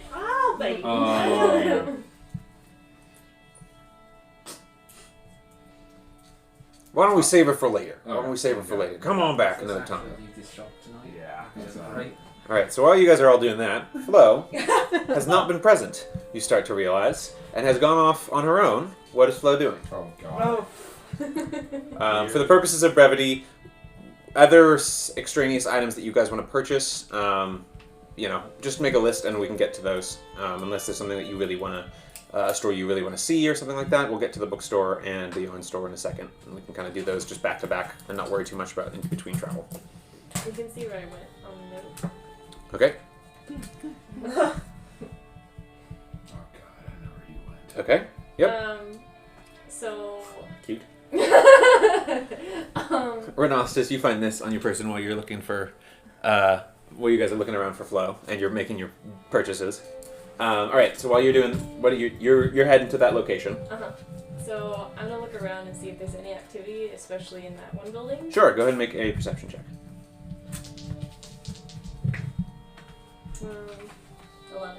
11.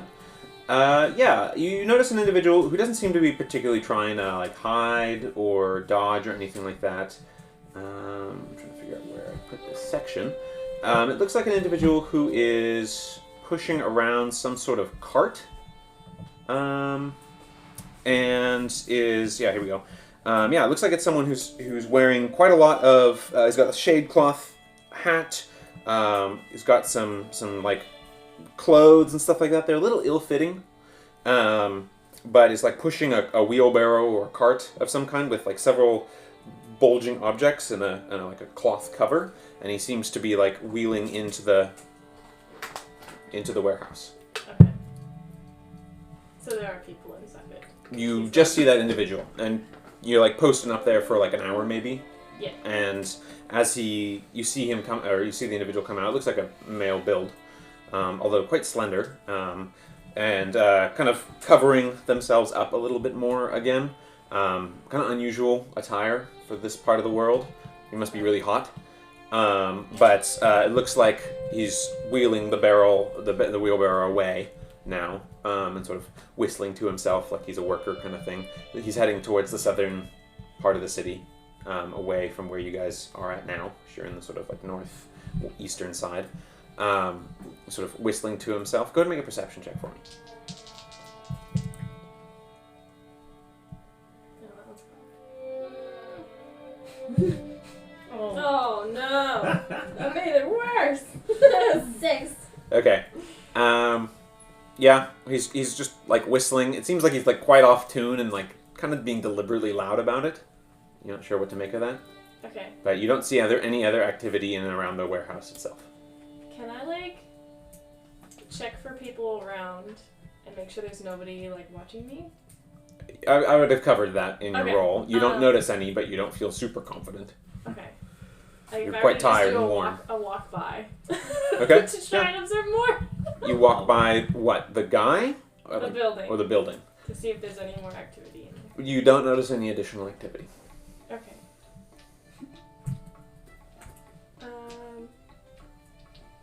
I'm gonna keep an eye on the guy and just like casually follow him, but not like look like I'm shopping as I'm going. Okay. He looks pretty driven. Like he's moving with a good pace. Okay. You can keep a pace with him, but because you're in your current state, I'm going to need you to make an athletics check to keep up with him. Oh. Strong, right? I believe in you. Okay. Tank. Can we give her those ogre gauntlets or whatever? Just so you can keep pace. Set your strength to 19. Plus 12 strength for her. Damn. Whoa! Oh my It god. just sets it to a value. So, Not that you know that. athletics check. Yep. Oh. Ooh. Well. Wait. You are determined to follow him. You note that the bulges of what he's got covered seem to be like raised in multiple areas. So you're not sure what to make of it, but you like keep a casual. Is it big enough to hold a body? It looks like it's several smaller, taller bulges. It could be body parts. It's hard to know from a distance. But he's like wheeling it around and going. It looks like he's like making a pretty firm line towards the southern gate. Okay. You follow him for about an hour. Okay. And he's like reaching the exit line. He's getting into the exit line to pay his fee to exit the city. Oh. Is what it looks like. And he looks like he's now like impatiently waiting and like still whistling very tunelessly, loudly, and kind of like trying to act natural, but it seems a little off to you. Yep. Can I go stand in line behind him? Sure. You stand in line behind him. You're like one person removed behind him. Yeah. But yeah, you're standing in line. And the gate captain is sort of like, next! Alright, pay your fee, kind of collecting. And it seems like there's now a gate tax in and out of the city. Okay. The out seems less. Seems like it's 2 gold from what you're hearing. And he's kind of, next! And he's like, alright, where are you bound? Where are you bound? Alright, and gets to this individual. He says, oh yes, I've booked a accompaniment to on a Vianthan caravan just outside, heading to Lunavir. Very well, in your documentation of your journey, and yes, it's all in order. And he kind of produces a paper, and she kind of, it's a woman, kind of matronly looking, graying half-orc woman, kind of looking at the papers. Seems in order. It's 2 gold to get out. My pleasure. And she says, what's that noise? Nothing. I'm just transporting a few supply goods. Rattles around, rustling and noise, and kind of like deliberately shuffles around, and you hear like metals and stuff like that. It's like, you don't need to be worrying about it. And he kind of like proffers forward like some amount. Make a perception check. Perceive it. Oh, No, you do not. I rolled one. Unfortunately, you're quite tired. It's all a little disorienting. But you do, one second, you do hear her say, very well, be it. I think that's all in order. I'm gonna like kind of back up out of line, jog forward and be like, officer, but fall over. Okay. Accidentally landing on the cart. And then reaching up to my ear like, my earring. I lost my earring. Where's my earring? And I'm like, Okay, make it first of all, make a deception check. It's gonna go so poorly. And I'm going to have him make an acrobatics check because he's going to try and pull the cart away. Why am I getting flashbacks here? 13. 13. So you, she's sort of like, Miss, please wait your turn. If your earring is lost, we will find it once we've seen through these citizens exiting the city. Why don't you wait here, and you can wait your turn, and I will help you look for it after all this has been taken care of. The guy has, like, moved it slightly, but you do, and he's like, watch it! And you hear it coming from inside one of the, like, and the bulges start, like, shifting and rattling a little bit. Oh. And the captain is like, keep him under control, like low and like intense. Be along. And he kind of like pushing. And he's like, of course, my pleasure. And he kind of just like wheels out immediately. Ma'am, you're going to have to wait your turn. You interrupted another person's package that they were shipping. Please be careful. I'm sorry. If you lost, I thought you were looking for an earring. And my earring, it just came off because I ran into this idiot's cart. Make a deception Get check. my earring. I like how he's the idiot when you ran into his car. I was trying to make it to the officer to look for my family. 15? With disadvantage? Oh, 14. 17 under 12. Wow, good job. I understand. If you're looking for someone that you have lost, I can help you find them. Like I said, right now I need to take care of these next customers. You'll have to wait here if you want assistance. Otherwise, I suggest you seek out some additional guard at the barracks. We can help you with some investigation for a fee. Oh, that would be wonderful. Can All you right, tell me which direction the barracks are? That would be the Glint Top Ward towards Faith Walk Way. You want to go that way about an hour and a half's walk. I can order a carriage if you'd like to pay for it. That would help you on your way. I need to save my money, thanks, man. All right, I'm please do not put your arm on me. Be on your way. Be on your way. Be on your way. Bye. And I'm gonna like walk the direction he told me to. Yeah, she indicated a direction sort of northwest. And but yeah, you walk away with definitely some more information. You also would have glimpsed the fact when he was like pulling away. His skin shade was like a purplish gray, similar to Tennille's, but like darker. Huh. Okay. So that's what you noticed. Okay. And now you're feeling a little bit like disoriented because you're like, I'm tired and thirsty and away from all my friends and. Yeah. But was there anything else you wanted to do while you're on your own excursion? Or did you want to try and like fall in back with them?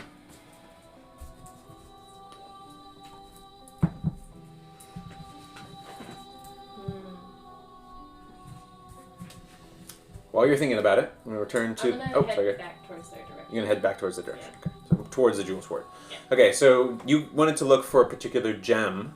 Was there something in particular that you wanted to find? Of a certain value, or... 100 gold. Okay, make an investigation check. Yep. We're still at the shop. The Jewel Sword That shopping would be district. It's Okay, a there's one question I wanted to ask him. Okay, that's fine. 1 second. It is a base 19. I think it turns to 26. Oh yeah, you're able to find one. 100 gold, totally easy. There's several jewel appraising and other similar kinds of shops that you stop by and you pick up a jewel without too much trouble. Okay.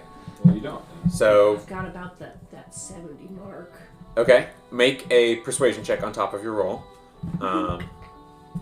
Nice. Hold on. What's Don't have any that? Is persuasion. a 20 total. I'll give it to you for 75. If you can convince... How much is a platinum? Platinum's 10 gold. Okay. I'll take it for the 75. Okay. So you do find one after a long, maybe half hour of bartering and being like, I think this is an E class, but just, you know, and kind of like, discussing back and forward a little bit. You talk them down to 75. Okay, and you feel like you got a good deal. Most people don't bargain in the Jewels Ward. Especially, but I think the lady behind the counter, sort of snooty-looking elf, seemed a little affronted that you were questioning her jewel quality in front of her other customers, and just tried to like urge you out the store. Okay, let's say it's like a citrine type of gold or Okay. type of jewel. Can I borrow a player's handbook from someone? What did you want to ask Haskell's? So, Haas, One sec, I'll get to you in a sec. you were talking about those gloves and that headband. Indeed, I was. Is there a similar sort of thing, but for, let's say, someone's personality, maybe their charisma? You can always try improv lessons. But not something that I have at my disposal. If you were able to procure a recipe of some kind, I could whip something up for you, but it's not something known to me. It's called alcohol. I don't think that's true, James. But okay, thank you. My group is a lot of things, but good talk is not. I found you charming in a blundering sort of way. It was pleasant. It was pleasant. We're charming in the way that baby birds are cute. They're ugly, but they're Ugly but lovable. yeah. You have your Better moments. I have a fun story about that. So, Sure. what do you? Would I feel like I would become more exhausted if I went back down to the docks? You are going to be at the same. You can still go about your day's business and stuff unless you really push yourself, like consistently. Okay. But you need to make sure that you're having a more regular rest schedule and stuff to be able to recover. Yeah. So yeah, if you want to go back to the docks, you can definitely do that. Okay. I would listen at that warehouse. Okay, make a perception check. Okay. That one. Don't hear anything. Sounds of the seagulls and other seabirds and the rustle of the sailors coming back and forward and stuff like that. It just drowns out anything that you've got. Being able to detect from that. But in that one, you don't get anything. Okay. There's no windows. None that you can see facing outward. Okay. Did you want to go in or are you going to just stay out? Can I knock at the door? Okay, you knock. It just opens? Opens. Unlocked. Can I, peek inside and see if anybody's there? Do you have dark vision? Nope. It's completely dark, so you'd have to light something to be able to see. Like, What a nerd. You have it now. I'm in Yeah. your box. Not really. okay. Do you have torches or something else that you can light? No, Let I the place got on rid of fire. those because those were too heavy. Yeah, they're all in my pack. Yeah.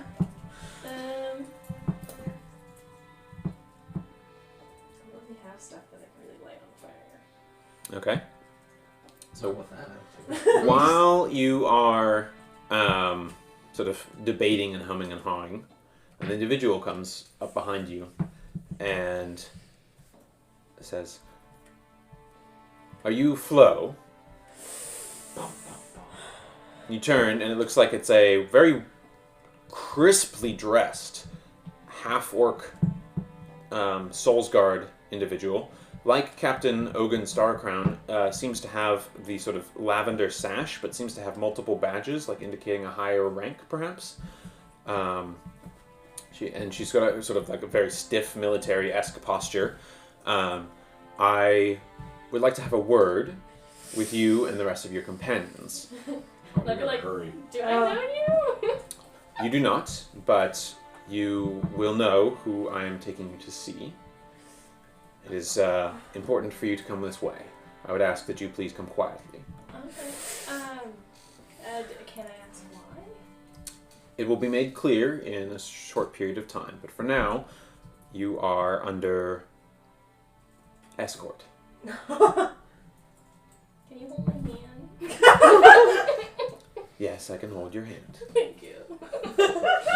She's gonna drag because she's just tired. So while you guys are looking for the gem and other stuff and wrapping up at the magic store, this individual comes and finds you as well. Has an almost unerring accuracy with being able to find you in a short period of time. You notice she is just able to take you there quite quickly. You can go ahead and make a perception check if you want to find out more about this individual.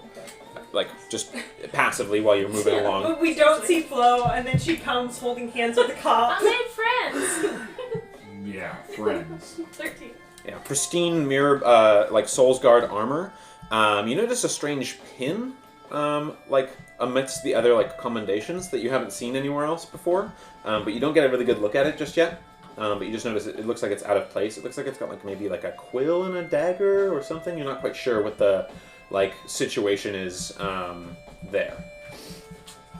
But let's see. Wow, Steve would cut us off while we're shopping. thank you. I want my mask. I still have things to buy. Yeah. Let's see. Bargains to be seen. I need 50 more gold, and then we can have identified. There's still shopkeepers to meet. They're still Yeah, it's a crossed dagger and a feather of blackish gold. And you're moving along. You're not really from around here, so you don't know all the symbology. What was her name? She didn't give a name. Didn't give a name. And she got very close cropped hair, like almost a buzz cut kind of situation.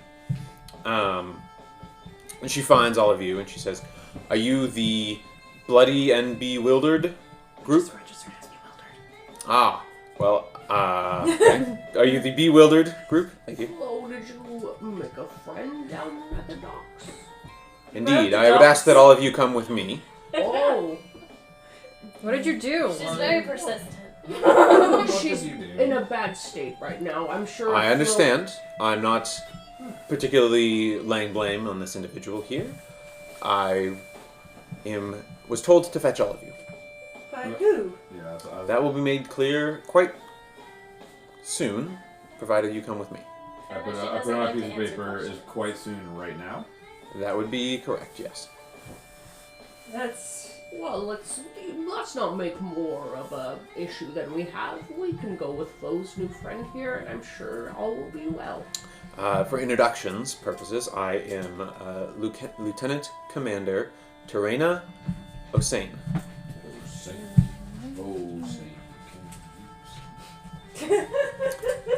Right this way. What's your name?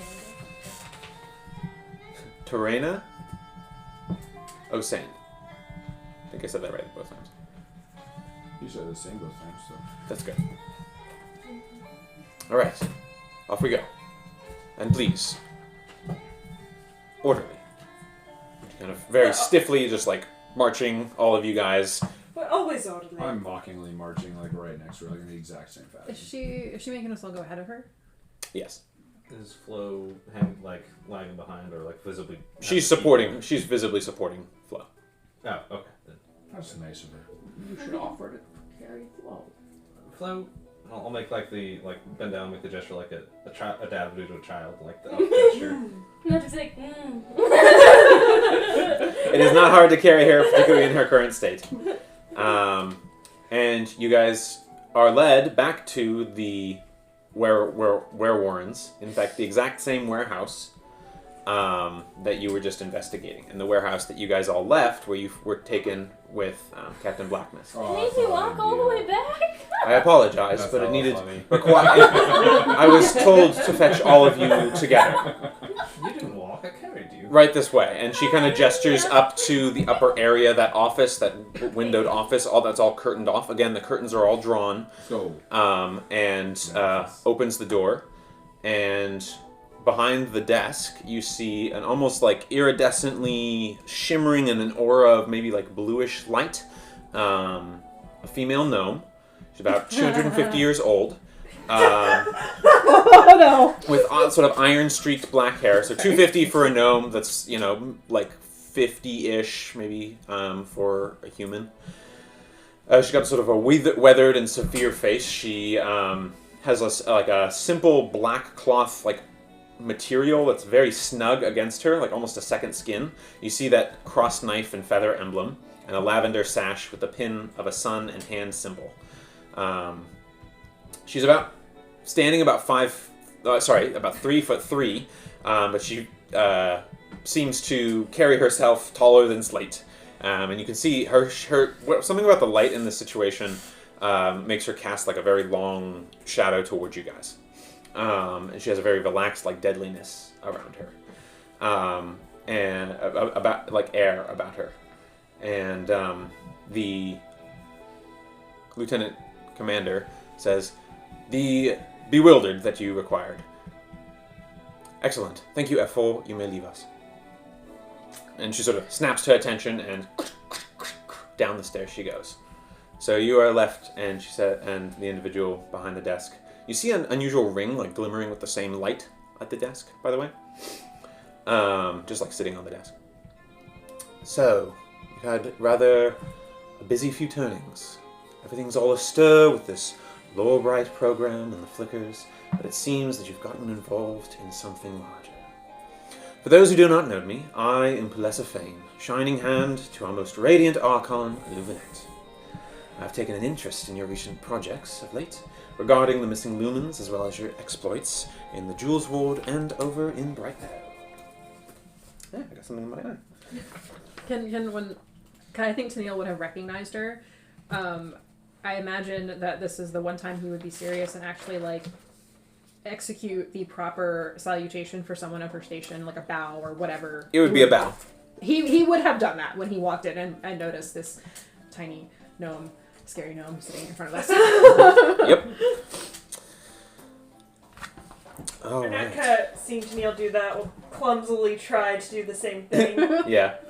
Like curtsy and fall over. Yeah. Got something in my eye. Hey. You okay? Make sure it's not pink this time. Yeah, not paint or jalapeno sauce. Yeah. Jalapeno. Yeah, there you go. It'll do that to you. So, let's start with what I know.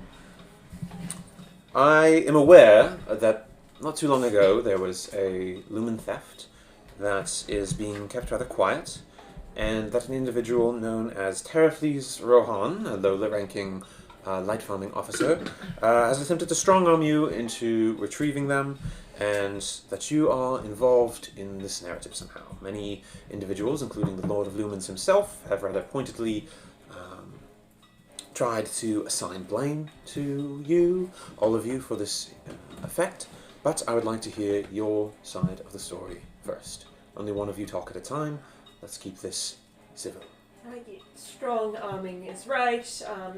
We got connected through a mutual contact. He brought us in, told us he'd pay us money for the job. We went in and did part of it, realized it was much bigger than he implied. We tried to black out, and he tried to blackmail us. I understand. Well, I would say that I wouldn't worry too much about any investment or offer or threat from Terafles. They're not likely to have much long-term value, if you understand me. In any case, I would say that I am not like such an idiot as to try to both bribe and blackmail you simultaneously. I will just simply do one and leave it at that. In any case, A little meta tonight. I wonder also that you seem to be bearing an unusual. I have a few questions that I'd like to be clarified. It seems that at least one of you seems to be wielding an experimental lumen-powered weapon. I've heard a few interesting tales of such a thing as that. For now, we shan't make any trouble of the curiosity, provided that you do not sell or reveal its design to any among the Shaded Reach. The field testing data will prove quite useful. In any case, let us get back on track. You're a scientist. That's how that works. I would like you to locate these missing lumens, and most importantly, find out what the Co's key has in mind for them. I will pay the party what this Terafles offered you, and more if you deliver on my request. Let me make this perfectly clear. I am most interested in the fact that the lumens that were stolen, many of them, were not completely filled. In fact, only one was. I also have strong suspicions that this is related to Cheviran research activities, that the Cove's Key may have struck a deal with them.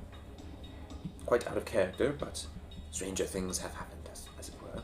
She kind of eyes flow and nods towards her gun. She's gonna shift uncomfortably. In any case, I feel that the party here would serve as an interesting mixed operative for such an inquest.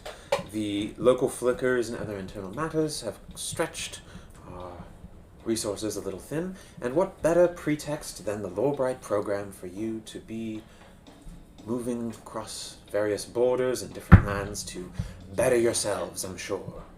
And of course, your Lorebright points. This is also an excellent time to clear the slate of any taint of treason. I will make it known amongst the authorities and to the Lord of Lumens that everything you have done from start to finish, should you accept my offer, is done at my behest and is, of course, sanctioned work. I shall not attempt to blackmail you, of course, as I have meant before. I prefer to work with willing allies than coerced enemies. It might be a good chance for you to let things cool in the city as well, as numerous interests have heated up. I'm not mourning the departure of Foley and the Fox. He had a rather unusual pool with... Oh yes, he left, departed this very turning, in fact. But he had a worrying pool over a few of our nobles here in the city. But with numerous criminal agencies active of late, particularly the Coves Key, I'm most interested in what the Coves Key plans to do with these missing lumens. And that information is more important, frankly, than the lumens' recovery themselves.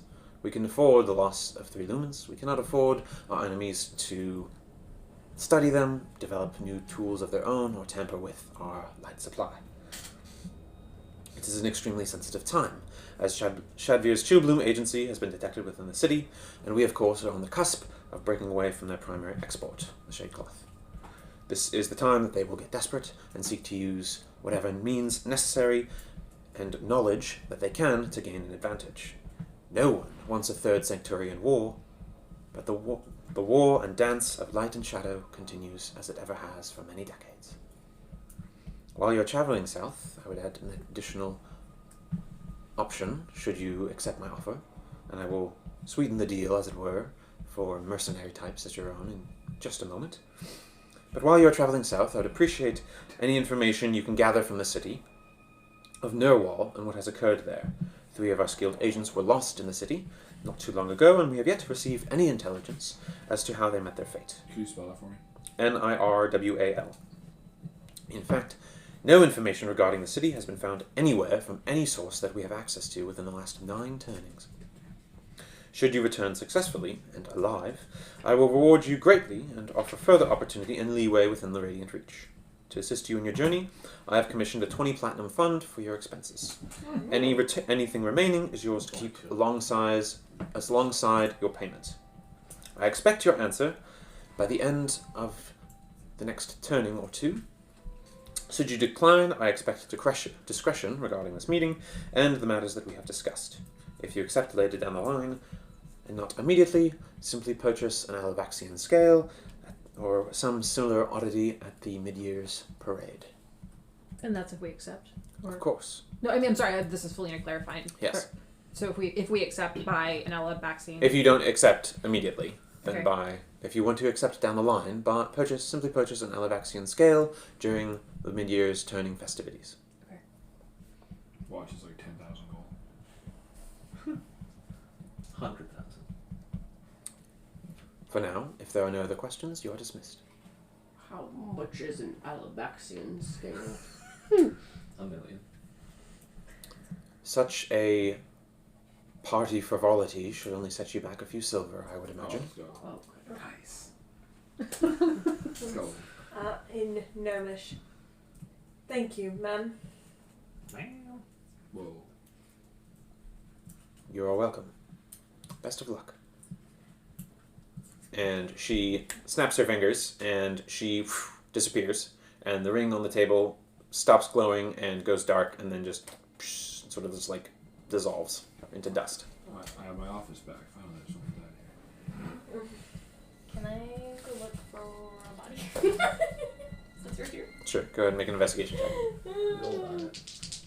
She's terrifying. I will not hit it. I'm not a mercenary type. What? But- I am. You get That's me. 6? You We talking kind to me. of It looks like this are, place has been completely scoured clean. I don't. That's just fungus dealing with terrible fleas. It sounds like Alright, so while you guys digest that, we're going to go ahead and take a quick break. We'll be back in about 5 minutes as we use the bathroom, get some water, and figure out what happened to what got into my eye.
All right, and we are back to the next half leg of our adventure here.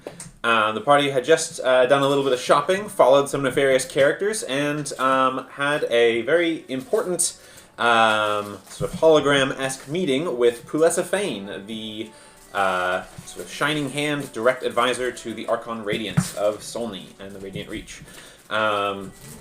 As you guys are exiting the office, which is now just like clearly sparse and empty, hey, can I get you to move back over a little bit so you're more on camera, please? We gotta see your pretty face. Thank you. But you guys are heading on down the stairs, kind of discussing amongst yourselves if you want to, from the like upper raised glass office that you were just having the meeting in. You go down to the stairs, and at the base of the stairs, you see the half-orc. But she is now in the same attire that Puleesa Fayne appeared to you in, which is that sort of very close-fitting, like almost turtleneck style, like second skin black material. You're not sure what it is. She has that pin now proudly displayed, and she just gives you like a sly look as you guys come down the stairs, and she says, "So?" And she produces a pouch and kind of clinks it in her hand. "Am I giving you this now or later?" I'm gonna turn to all of the whole party and be like, if we accept this, I want truth from you and you, because you two, Neil's panicking. Like, he is legitimately freaking out because of what just happened. And I want to know, before I sign on with any more things with you people, what shit is in your past. I'm gonna glare and on my piece of paper write, "What do you mean, you people?" and I'll put it in italics, like. So I'll just be like, fair enough. We're gonna eye the cackler. Am I still carrying you, by the way, or are you walking now? At this stage, I admitted that I presumed that you would have put her down. She's just like over your shoulder. Move me around while I go investigate. Yeah. I was investigating stuff, so I was up. So, is this can we do this? We can also buy a scale later, sounds like. I mean, I I want the would bottom have. for shopping. I don't think that. Yeah, I mean, I would. Frankly, I would have use of the money now. I mean, she's right. Like, we're not. She's like laughing. The person's like like. Like, let's just save ourselves the silver and say yes. We're not I'll gonna just say no. like hand out like we're doing it. Let's go. Welcome aboard. Oh, I saved up for the money. I was gonna high five you She anyway. hands you Bye. hands you the sack of platinum, and she just Welcome aboard. Do you guys have a shiny black ship like your suit? There we go. Oh. They didn't high five and it was something. we do not. And as you notice, you can see she like adjusts the pin, and she looks like it's got in like numerals, the number 4 on her pin. And she sort of. I believe you're on your own, though if I understand correctly, your friend's cloak can produce a rowboat. Perhaps that's the closest you can create at the moment. And she kind of just... Does that shiny pin create boats? She just walks on out. Wait! No, if we need access to a rowboat, I know a guy. Tennille, why don't you go ahead and make a history check? Roll well. Oh, not that way. Oh, that's not terrible. That is a 12. Okay, so you've heard of Puleesa Fayne's agents. They are known as the Faints. Fayns. Uncle Galen would have probably covered some of this material with you. They take on various persona of high-ranking individuals, whatever they need to do. High-ranking, low-ranking, anything. They give up their names and are given numeral designations, starting with F. So it's F4, like you heard, and things like that. No, you need one. They seem to be, and they seem to, they're generally considered quite skilled in, like rendition, interrogation, assassination, like poisoning, and stuff like that. They use experimental weaponry, and they have some kind of like armor bodysuit situation that they have that's at sort of the cutting edge of whatever the secret weapons have been able to be developed, like magical technology combination. I want to work for them. Well, you just signed on for them, so 20 platinum to the group, so you guys can divvy that up however you see fit, or if you do want to start a party fund, that's a big chunk to throw into it. It'll be 3 platinum each, 3 gold, 3 silver. A lot of threes. A lot of threes. All of them, in fact. All of that, 3 copper, and then 2 copper left over, I think, if I've done the math right.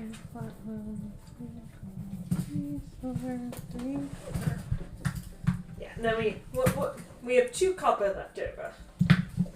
You hold on to it. Can we say before we left Calisans that I bought the thing for this?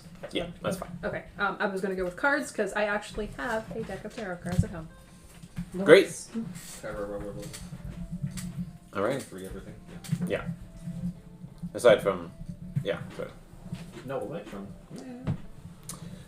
Electrum's not used in this part of the world. Yeah. Only in Barovia. Which I crossed out the used the electrum thing for something else in my straw notebook, and then we kept getting electrum. All right. So you guys come down from that meeting and are exiting back into the city, back to the familiar area of the Werewarrens. Wait, Oh, okay. I need to do one more thing. Okay. Can you guys come with me to the water? Okay. Okay, do you have a body with you? No, I have this, and I'll pull out the feather that was in his hat. Okay. Blackness hat. And I need to send this off real fast. Do you guys mind waiting for me for like a couple seconds? No, not at all. We go. Yes. I'll go with So, you. Okay. I'm here for this, but maybe you want to do it like maybe at a different stretch of water. Isn't the water here like disgusting, or is that? No, you're not in the salt hole canals. You're in the Guildwater stalls, which is not the cleanest water, but it's much cleaner than the salt hole canals. This is like the general dock side with the navy and all the fishing boats and trade vessels and stuff like that come and go. It's out of my water, but Yeah. It's not So wastewater. you're not very far from the water line. The Werewarrens go pretty close to it. You're on the pretty southern section of it, but you're able to get to the water no problem. Okay. Flo's gonna dive in Okay. with the feather Okay. and swim for a while till the water gets real deep. Okay.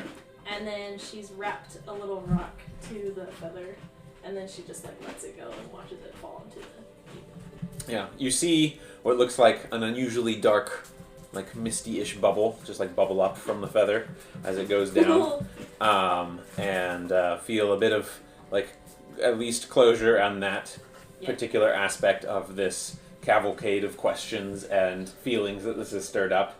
But go ahead and make a general dexterity check. you drown. It's actually went after you, and then you're mildly upset. Cactus on a Put seasonal range reach on already. the taint. 11. 11. You were able to do it with moderate success, but when you come back, like one of the sort of port guards is sort of like, all right, come on, no fun dips out in the sanctioned military waters and trade vessel boats. You're gonna get run over with that kind of stuff. We can't have that. Come on, and he kind of hauls you out of the water. Off you go, pat, and kind of like, off you go, on your business. And I'll just be like, thanks guys, and I'm like shaking my clothes off. But I was down there for like a good solid, I don't know, 5-10 minutes. And you definitely felt like the peace of the water come to you after you got to that like stage where you felt deep enough and that kind of stuff. Yeah. So, nice. I'll give you inspiration. That was good. It's fine. All right. So, what else do you guys want to head to? I heard some calls for the bookstore, the yarn store, Magic shop. again. Okay. So the magic shop and the yarn store are up in the jewels ward. I'm not done with that mask. You're mask not. discussion. You're not like in that region at the moment. You're closer to the trades tow ward than you are anything else. In the trade store ward, would that be where the like place that I would believe I could like have a better selection of masks? So I believe that's Yeah, in the trade store ward. definitely. Okay, I'll try. I'll go there then. Okay, so go ahead and make an investigation check. While you're doing that, does anyone want to go with him, or are you guys going to the bookstore, or you're all sticking together? Can we just find like a library? There is a library, the Library of Candles, that's in the Faith Walkway. It also serves as the temple to the Revealer. Where Wait, But if you want to buy the books, then it's a different story. I don't. I just want information. Okay. It's run.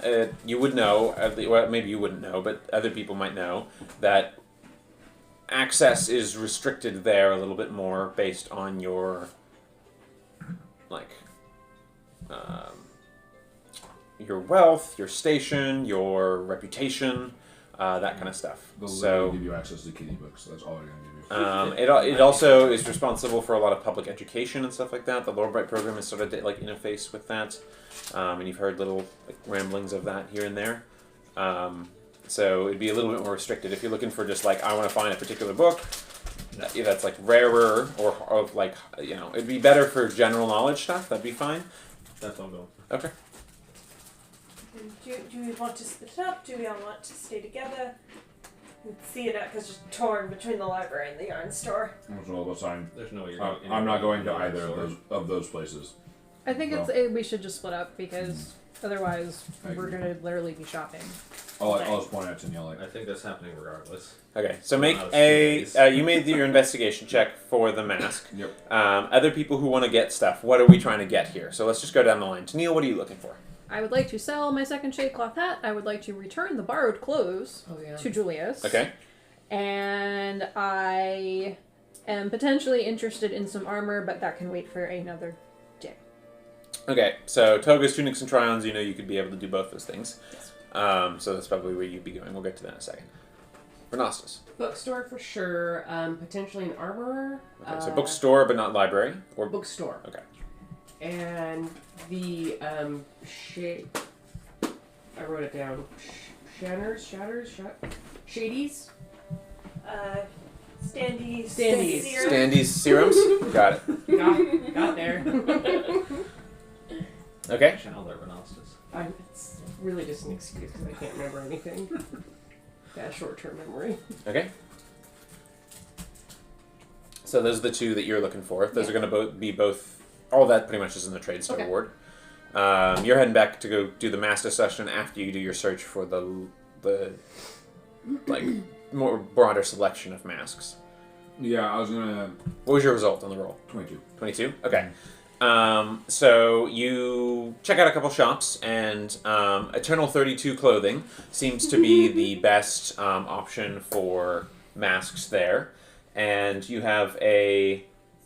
what type of mask are you looking for? I'm picturing because I'm a Ganku. There's probably not a lot of just generic masks that'll fit my face. So I was looking for Plague Doctor shaped masks. Okay. After a vivacious human-looking individual who introduces herself as Chrissy Boulagie. I'm a quarter elf. Thank you very much. But you would look so good. Your feathers would look so good with a toga top. It's our new midriff bearing. You'd look so good out on the revel time. If you're looking for a mask to go with, the plague. It's so overdone. It's a downer. We can find something a little bit more feathered, like a peacock mask, if that's more your style. I really want to doll you up, I love how Peace Sparrow says, "I want to look as dead as I feel inside." Just remember this conversation, by the way. I want to just feel this back. Okay, well, that's so sad. That's so sad. You really got to get out more. We'll turn you around. But I think you got to color up your life. You're all this dark feathers and dark things. Dark. It's so southern. We want something bright. Come out here in the sun. It's a good time. So I'll sell you the peacock mask for 4 gold. If you want the plague doctor mask, that'll be 8 gold. I'm doing this for your own good. I saw 8 gold on the table. Well, I hope it serves you well. Tell your friends where you got it if you make any good appearances. Bye-bye. I'll put it on. Okay. I'll put it on, pull my hood up, and start making my way towards the magic shop. Okay. You wanted to go to the library. Did you want to join at the bookstore first, or did you want to just go straight to the library? I would go to the library first and then the bookstore if they didn't have what I wanted. Okay. What are you looking for at the library? I would be looking for just like synopsises of like this town is like known for this or whatever, and that's it. I just want like an idea of what each town is in certain areas. Okay. Just basic geography. Go ahead and make an investigation check.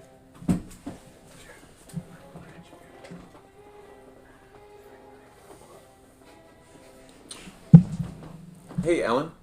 Could I ask you to grab me those 2 printed maps over there, please? While you're rolling, what is the order of what you're doing? What are you getting first? Annette. Probably head to the yarn store. Those 2 colored papers, the bigger ones. Right there, they're standing upward? Yeah. That's the ticket. Thank you so much. Yeah, she's Good. mostly focused on the yarn store, particularly in finding 50 gold worth of things she can add to her scarf to transcribe one of her new spells, and then just to generally wander around it all. Okay, so the yarn store would be the primary thing. Yeah, for yarn you as store. well. She might join Ren at the bookstore if he's still there. Just, Okay. Sounds good. And what's Flo doing?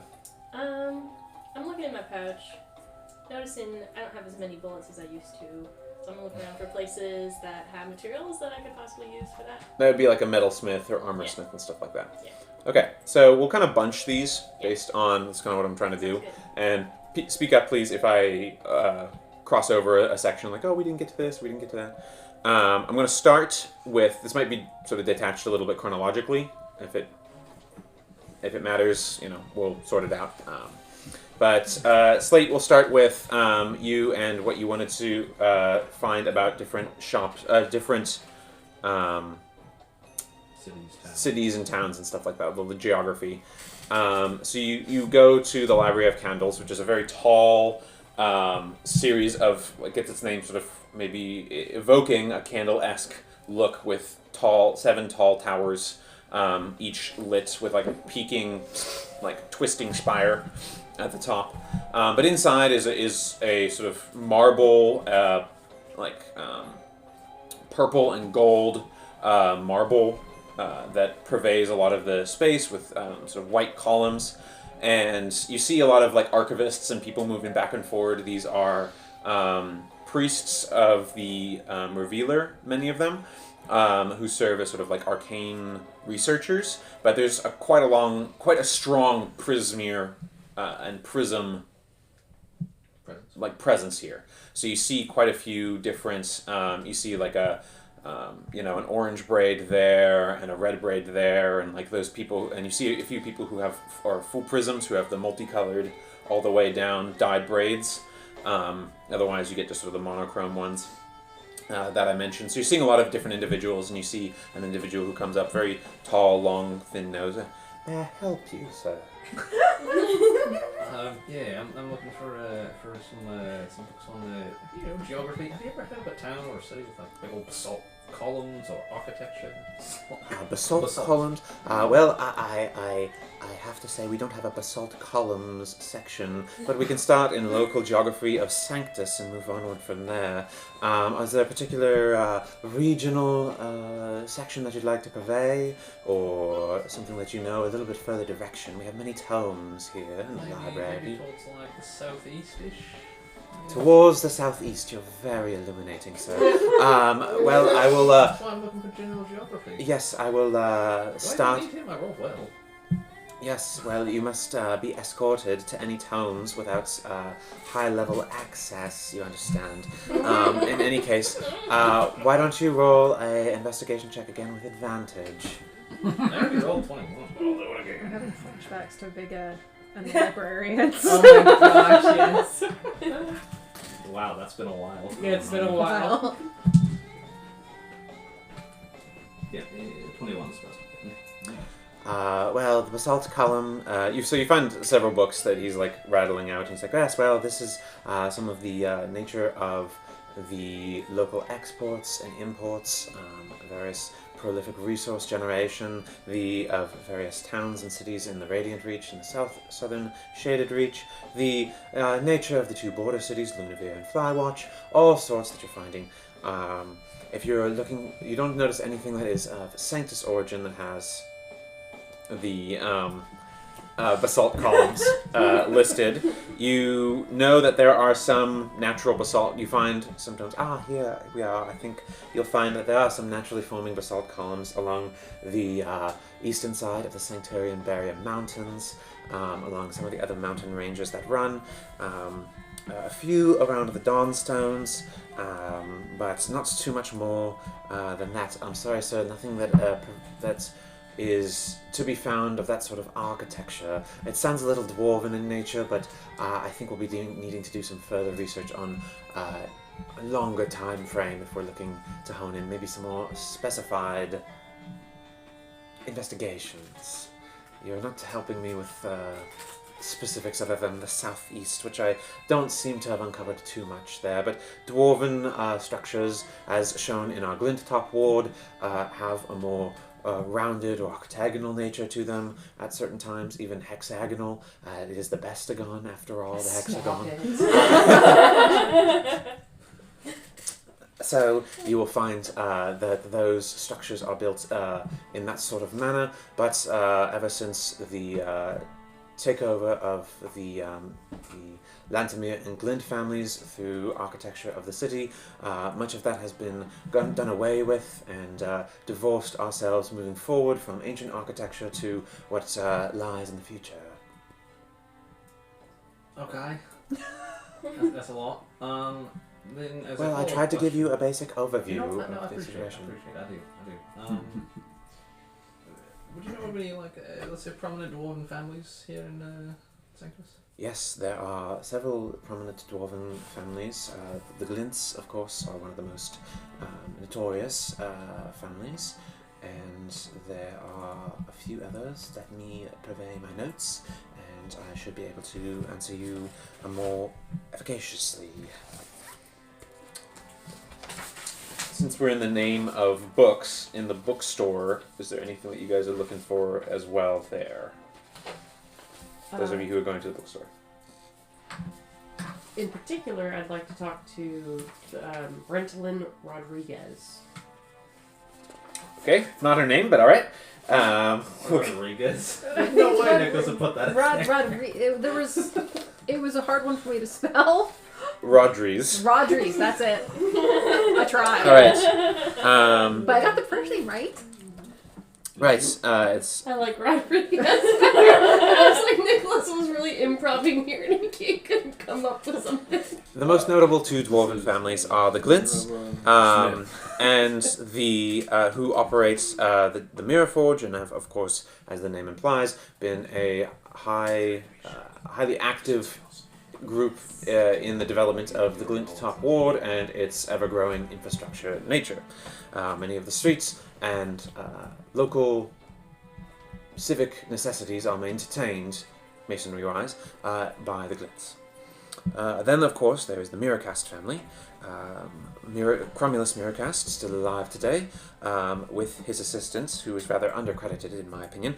Domi was able to help develop the lumen that we use today in so many varying technologies and developments that better our world. Those are the two most prolific in this region. However, there are a handful of others that serve here and there in varying ways, and those are the first few that spring to mind in our research.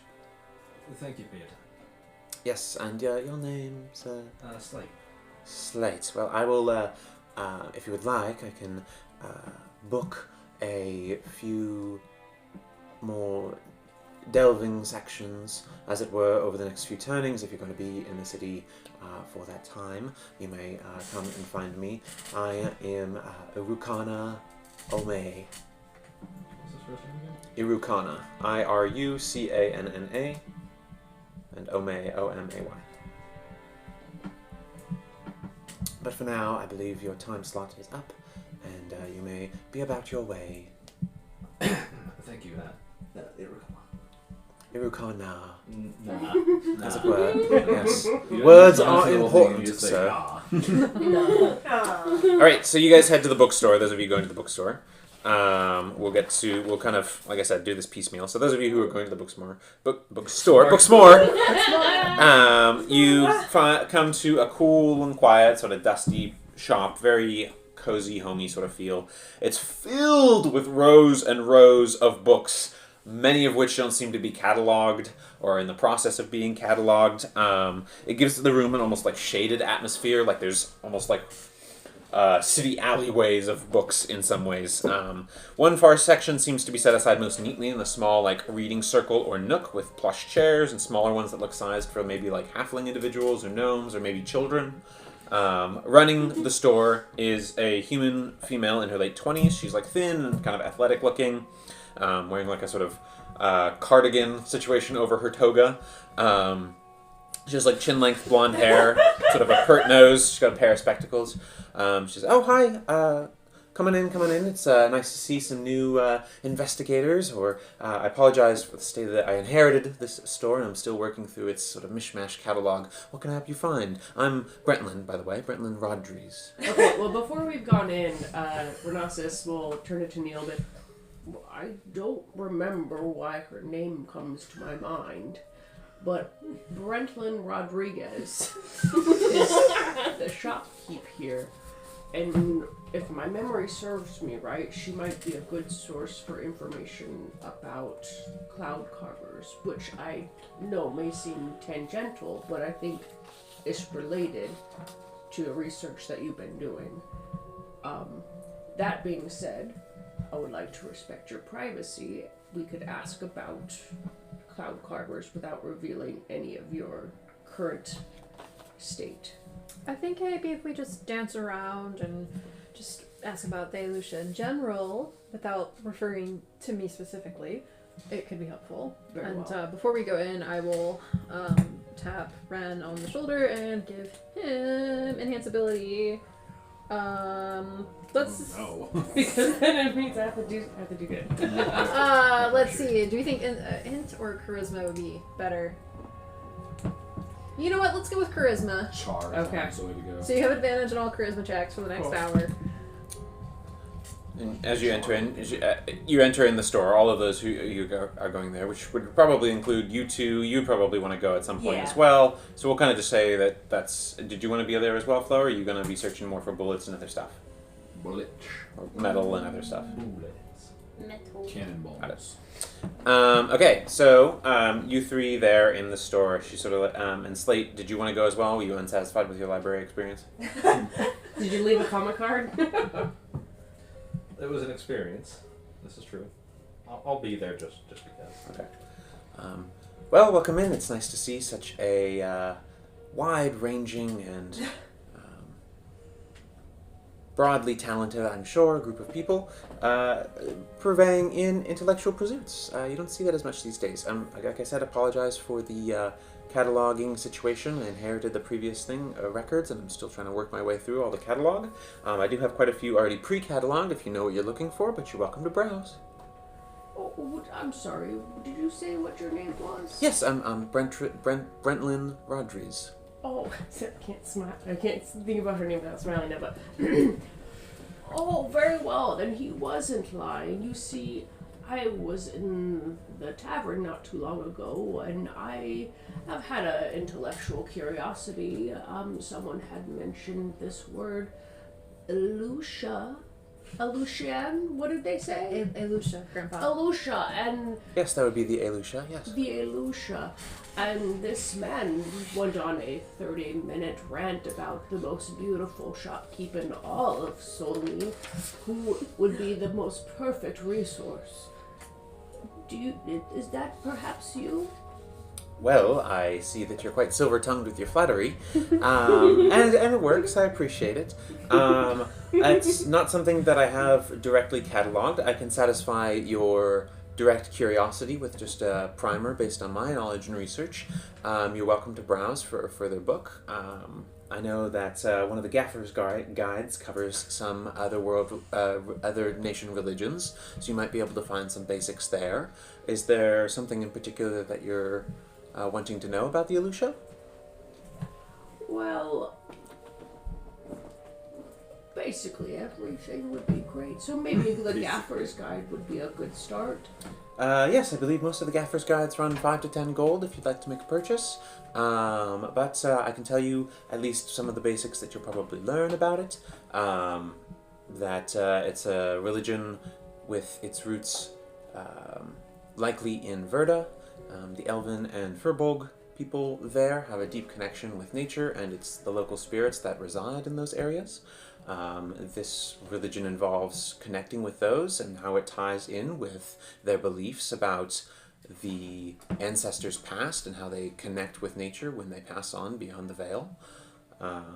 It speaks to relationships with direct locational areas that are focal points that an individual might have connection to. This is very common where an individual might defend a river or local sacred site, a burial ground, a forest, a garden even, and make a connection with the spirits or ancestors past there. A few luckier or more in tune individuals are known to have more unusual connections. But again, I would have to do some deeper digging, or you could as well if you're able to find something. And she kind of gestures to like wide stack of uncatalogued books. What kind of keywords or search terms would you use for the last category you had mentioned? Well, I would say that's not something that I know. That language is a little bit spotty to me. It comes in a few translations of Old Duovian and of the Verdant tongue as well, the Elves and Sylvan. There's a touch of the Fae in the Aleutian magic, according to some. I believe that's the city of... I don't want to use the vulgar name for it. 1 second. Just kind of shuffle some papers. Shuffle. Let's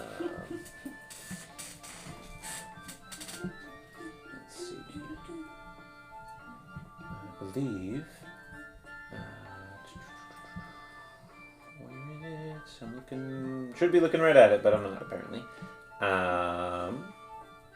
I believe that Landerhall is known for having its a deeper respect for a wider range of multicultural religions. So perhaps a further inquiry there would also be effective. I don't know of a particular name or title for these later category of individuals who have a greater connection. That's a traveling connection, one might say. Do you happen to have any text on Duovian language so that maybe if we were to come into contact with readings, we'd be better equipped? You'll want to look for Unknown World Shaper by Ashold Kratok. It talks about the Duovian Great Reach and some of its influence. It doesn't necessarily serve as a translation guide, but there are some phrases that are translated that would at least be a starting point. I can sell you that. That's a little bit pricier at 15 gold. It's a rather rarer tome. And I should mention, she gestures to the cleaner section. Your purchases do go towards supporting local child education for orphans. So I do run daily reading to those who would like to come and help with some education and private tutoring. I think it's important. Do you do any sort of buybacks? Say if I read it and I'm able to return it to you? Like a used textbook? Taking it from the mouth of the orphan. That's called a library. Yes, we're not a library, but I would potentially offer something like that depending on the quality of the return. It's not damaged, minimal, no note-taking, of course, or anything like that. Why don't we maybe start digging in and seeing what we can find? Would you put that on the side for us in our maybe pile, as it were? Positively already done. Thank you very much. Okay, go ahead and make investigation checks, the two of you. Or one of you can roll with advantage. You roll with advantage. Well, what was the other one? That one was a 4. So that is maybe Oh no! 6. Oh, no. That's a 10. It's a 6 modifier. Okay. So there's a wide range of books that you're coming across. a couple ones that kind of ring a bell. One of the Caesar Milando, the name rings a bell after you had the talk with the shopkeeper Hasacles. And it reads The Frog Whisperer by Caesar Milando. There's also there's just like a handful. You're not really with that role. You're kind of just more like browsing titles and stuff. Okay. You do see Weatherwarm on the founding of the Cloud Carvers, which might be a related text to that kind of stuff. Similar to your sort of down the Dwovian path of research there, you also see something about the turning of time. As you're leafing through, it talks about some stuff about the Dwovian Great Reach. If you're looking for other stuff, there's stuff on Fine and Fearsome Fae. There's a whole bunch of different varying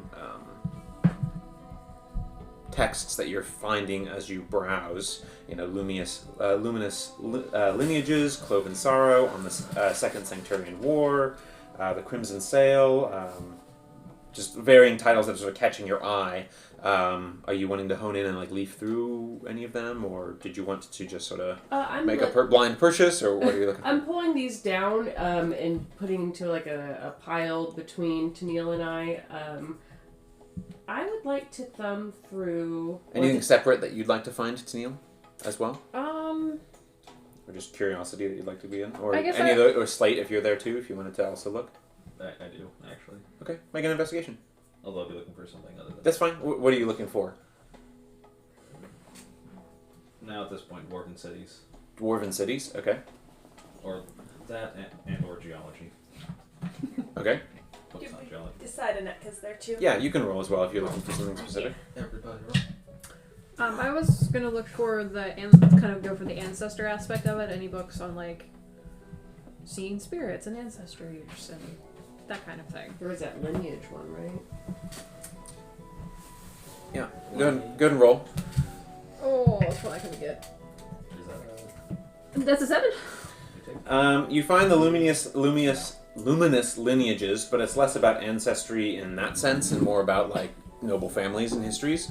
It's interesting, and you can learn a little bit more about some of the families, including the entry on the Kelnara family and some other stuff that maybe catches your eye. You kind of go down a little bit of that like Wikipedia rabbit hole of like, I got distracted. You got like and 50 tabs open. Yeah. So that's kind of what you're on at the moment. What was your role there, Renastus? Oh, I'm sorry, I didn't. You gotta make one roll. 8. Please. 8. Okay, so you're looking for, what was it again? Well, I didn't have another search term. I was gonna thumb through. Some thumb through what? I wanted to look through the unknown world shaker.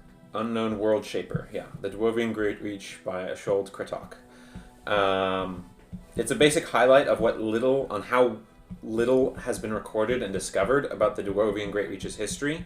And you remember something about the initial Lorebright program talking about, like that having a premium on it, as you're reading.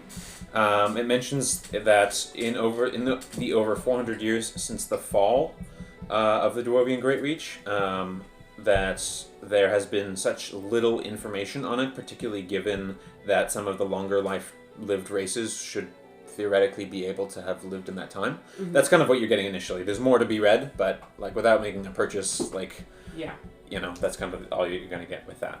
Slate, you're looking for Dwarven cities and geology. Yeah. Okay. Slate's a nerd. What'd you get? 22.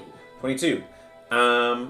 So there is a stronger, in relation of geology and formations and stuff like that, there's a stronger mountain dwarf population in the Shaded Reach than there is in the Radiant Reach. The Radiant Reach has primarily a salt and hill dwarf population. The cities of Shalheim and Nerwal were originally dwarven cities before they got subsumed into the particularly Shalheim was a dwarven stronghold before it got sort of subsumed into the Shaded Reach. Nerwal was kind of like the beginnings of combining the two anyway. As for the greatest of the dwarven cities in Lemuria is Odheim. That's all the way in Skefmir, and it's the capital city where all of the Odaima clans moot, the varying clans of giants and drow and Duergar and half-orcs and Goliaths all come to like settle their differences and unite in the face of danger at this city. But it's a dwarven built city, and it's supposed to be a masterwork of like brilliant architecture. As for geological formations in the type of basalt columns and stuff like that, you would know that there is very little recorded about stuff, at least here, that's beyond the sort of general borders of like Sanctus and that kind of stuff. But you do find some information on a text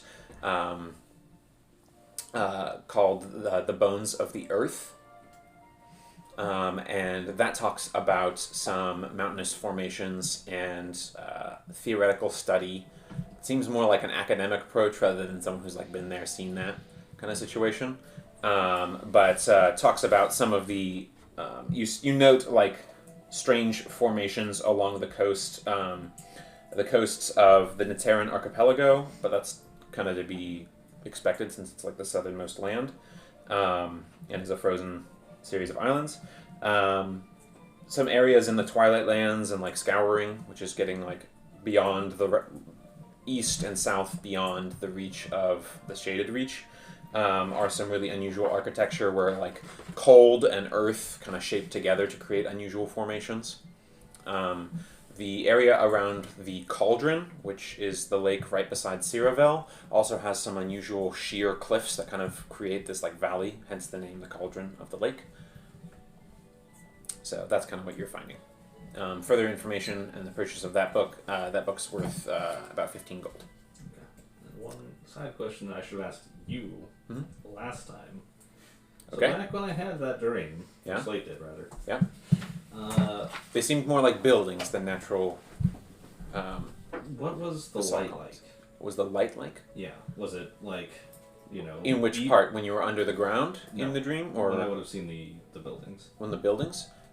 It was. That's a good question. It seemed like where you're at now. It seemed like sunny. Okay. Maybe a little bit dimmer, like heading towards the sunset band, but like quite prolific sun. What did you look for, and what was your roll? 24. Just Great roll. Yeah. Probably actually be looking for two things. One, but mostly focusing on any either magical or large creatures of the Shaded Reach. Or interesting. Yeah.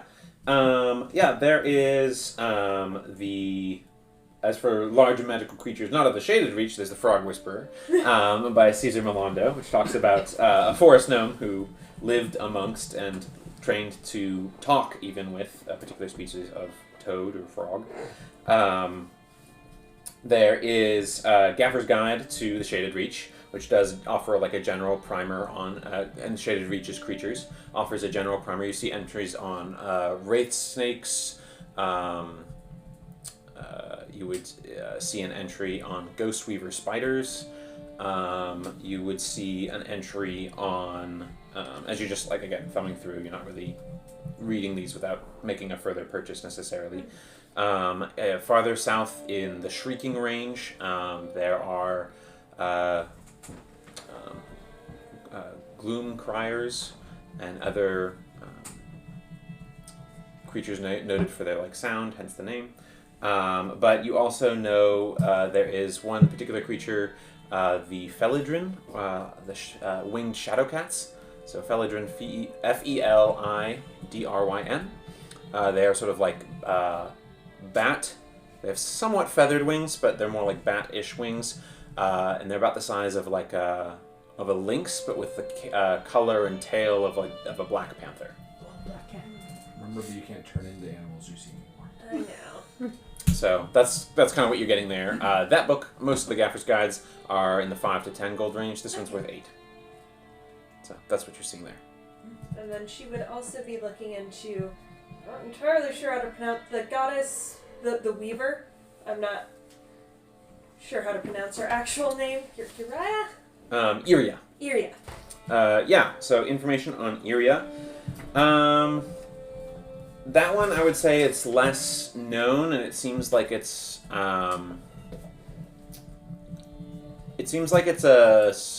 unusual lacking in the otherwise broad selection of topics here. That's as much as you get. You would know at least in another Gaffer's Guide to Southern culture kind of situation.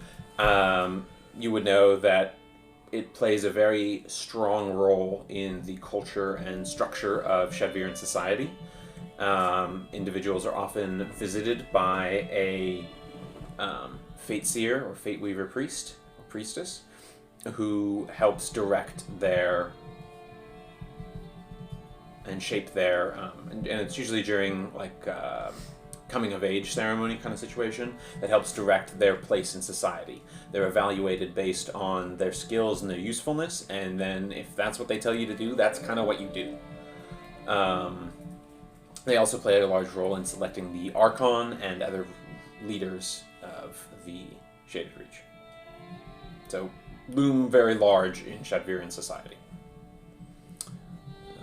That book is worth 10 gold.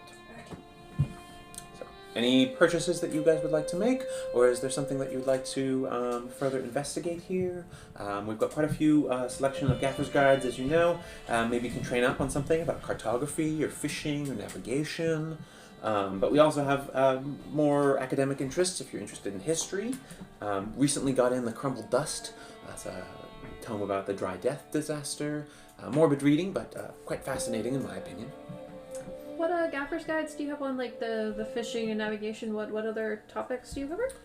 We have metal repairs, first aid, ritual magic, fencing, translation. That might help actually with some of the basics of the Verdant language, Sylvan and all that kind of stuff. How much is that? That one runs 10 gold. How Brewing of ale, playing music. How much was the Unknown World Shaper book? That one I believe was 15. It's a little more expensive. Oh, jeez, okay. I'll get the Gaffer's Guide, the translation one. Mm-hmm. And how much was the Gaffer's Guide on the religion, the Elusha one? That was 10. That was 10 too? That was like, not specifically Elusha, I just had an entry on it. Gotcha, okay. I'll just go for the translation one, and I'll toss in an extra 2 gold for the kids. Oh, that's very kind of you. Thank you so much for your donation. I'd like to purchase this weather warm one, the one about the cloud carvers. Oh, that's an excellent one. How much for this? That would set you about 12 gold. 12 gold. Perhaps a package deal. Is there another purchase that you'd like to be making? Potentially. Do you have any more books about these giant frogs? I really would recommend Caesar Melando's first-hand account. It's quite excellent, yes. Okay, how much if I were to do a bundle on these two? I'd sell that one at a discounted 9 if you bought this one at the full 12. If you could do 20 for the two. Make a persuasion check. I mean, I think you still have advantage. Advantage. Advantage. Oh, it doesn't show up if I do that. Okay. And, okay. Persuasion is, that's 18. Very well. I think you'll enjoy this one. Really, I do. Thank you. Got pushes the pair of books towards you. So you got The Frog Whisperer by Caesar Melando and Weather Warm on the founding of the Cloud Carvers by various authors. It's a multi-contributed text. Okay. All right. Does that cover us in the bookstore? Yeah. Anything from Slate further on? It's okay if you have one more. There's always more. Okay. But I'll leave it be for now. Okay. All right. So heading over to the magic and the yarn stores. Let's go ahead and well, hey there! Welcome back in. You wanted to follow up about that there mass talk or other commissions? Yep. I'll start nodding. Cool. So I'll put down on a piece of paper. I'll take my mask off and I'll set it on the counter. I provide the hard good necessary. If that accounts for any cost. You also mentioned 100 for the scroll of locate object. Is that correct? That is correct. Okay. And so then I personally have. Okay, so you said 400 to 700, and I'm writing this down, but Yeah. we're saving time here. Yep. 400 to 700. He said it aloud, in fact. Yeah, true. Say it back. Is it 400 or 700 for the commission of the mask? Indeed, I did. It would depend on the variability of the disguise in question, how often you would like to be able to do it in a day, in a turn-in, as it were. Things like that. Okay. Obviously, the more variable and the higher frequency would be running at the higher end of the cost. Okay. What would the variability be like at the lower end? A single disguise of your choosing, and being able to do once a turn-in. I could probably get it down as low as 350.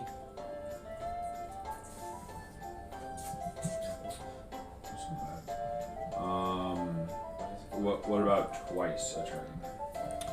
Being able to do it twice a turn, that would bump you up to a solid 400 easy. Okay. Okay, so currently I have. Might be able to squeeze in a second disguise. Okay. So currently I have 300 on the table. Oh god, I don't want to have to do it. So then I'm going to bring up the fact that I am now working with the Shining Hand, and I'm on assignment for her. Perhaps doing a favor with me. I'll be traveling far good. I could return some favor for you. I know you're a man wanting wisdom, wanting knowledge, and all that. Perhaps there's some favors. Make a persuasion check. Okay, I'm gonna. If I rolled poorly on this, there's another route I'm taking here. I don't want to do it. It's not horrible. 15. Well, I certainly wouldn't want to upset the Shining Hand and her agents. I try and steer clear of their notice, mostly. I can commission you a multiple disguise once per turn-in for 350 gold. And that would probably multi-disguise once per turn-in. I'd probably run you 350, and I would need several turn-ins to work it. At least 3. I'll write down. What about one disguise, multiple or 2 uses per turn? The multiple uses is the harder thing to arrange, as it were. You really want this meds? I do. Dude, there are people looking for me. I do not want to find me. Do you have like a tune-in space for this? Yes. Okay. I'll put on a piece of paper. It says, alright, pause on this. What are your thoughts on the Prismere? Generally try and steer within their restrictions when I can, if you understand me. I don't particularly think that they have business limiting us merchants as they do, but them's the rules. So while you're still priming him up, what's the final goal here? Let's get to a conclusion here. Okay. Alright, I'm gonna put it down on a piece of paper. You sure you couldn't do 350 for the two uses and one disguise, and I'll flash my blue feathers from inside my cloak.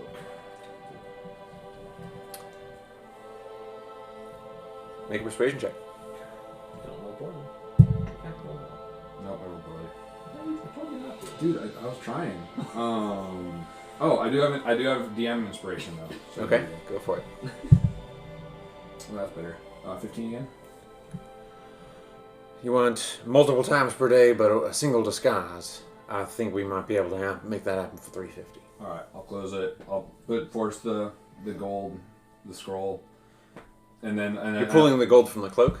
I'm pulling the gold from the cloak. Okay, So I'm pulling there's 100 there, and then the scroll is another 100. 200, and then in total of my gold, I have Well, I have more than 100 in my own. Another 150 you need. 350 is what you said, right? True. Yeah. That's Okay. 350. Let's see here. So see, and then Don't you have enough platinum? so I have. Let's see. Do the quick math. I have 113, 115, and so I'll offer 115 and 2 potions of healing. That's a done deal. I'll come pick it up in 3 turns. Okay. Just on the new shard, as it were. New shard. Like, is that just the beginning of the day or It's the new month. new month? Turnover. Midyear's turning is, well, they have 4 shards in a year. There are 91 days. So right now it's the 89th. So 90th, 91st, 1st. Okay. After Midyear's turning would be the time to Okay. pick So it it's up. like the day after our Midyear's turning festivities. Okay. Sounds good. Pleasure doing business. All right, Flo. Well, I One was second. gonna leave one more note. I was gonna say pleasure making an ally and walk out the door. Very well. All right, Flo and the metalwork, and then we'll get to the yarn store as well. If you guys are willing to go in a little bit longer. All right, those of you who at the metalwork, make an investigation check. You, after asking around for a little bit, you figuring out who's doing what. You can just roll a straight roll if it's easier for you, because Slate's there with you probably. Sure. You said you wanted to go look at the metalwork, didn't you? Yeah, sure. Okay. Did you also want to do that? I'll skip it. Okay. Should I just re-roll, I guess? Yeah, just re-roll a single roll. It's fine.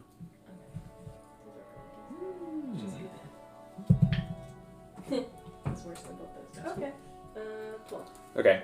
You find a shop owned by Droven Gleamhammer, a dwarven merchant and metal maker. What can I get for you going? Oh, hey! So, what you got here? I'm I looking maybe got for specialize in metalwork of varying kinds, but been known to do a good armor work and a few weapons, as it were.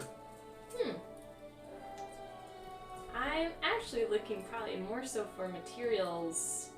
I to can make deal in that into- too. To make into smaller things, so maybe not like giant chunks, but some that are already processed into smaller chunks. Smaller bits. Yeah, I got. You looking for scrap or particular shape? Bullet shape? Is gunpowder attached to it? That actually makes that. Ooh, That's producing. I'm gonna pull out just one of my bullets Pretty and savage. set it on the counter. Now, This is the end goal. here's I, like, something. Take it back. Well, I won't be able to. Man, I'm really stuck in his Escalades' voice today. Escalades. I won't be able to recreate this unless I get a better That's study of it. okay. I could repurpose need a few, materials for something could similar to this. Purpose a few crossbow bolt heads. I could do if that's agreeable to you. Give me a turn and then I can have something for you. Have 20 of these done in a turn and no problem. What kind of charge do you have on that? I'd probably put it at 8, 10 gold, something like that. If you did it for 6 gold and I really bragged about your shop. Make a persuasion check. The haggling down night. Oh! What was that? A 5? Ooh, Natural. 17 and a nat 1. I'm Uh, a +4. Aw. At my eyes. I'm mighty sorry. I'm spoken for, but I'll doesn't. tell you what. I'll do it. I'll do it for 8. That's fine. 8 gold's fine for 20. What a pal. Don't touch me. This is like an actual store, isn't it? Yeah.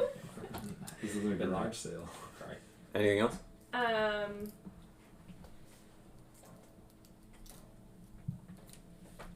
No.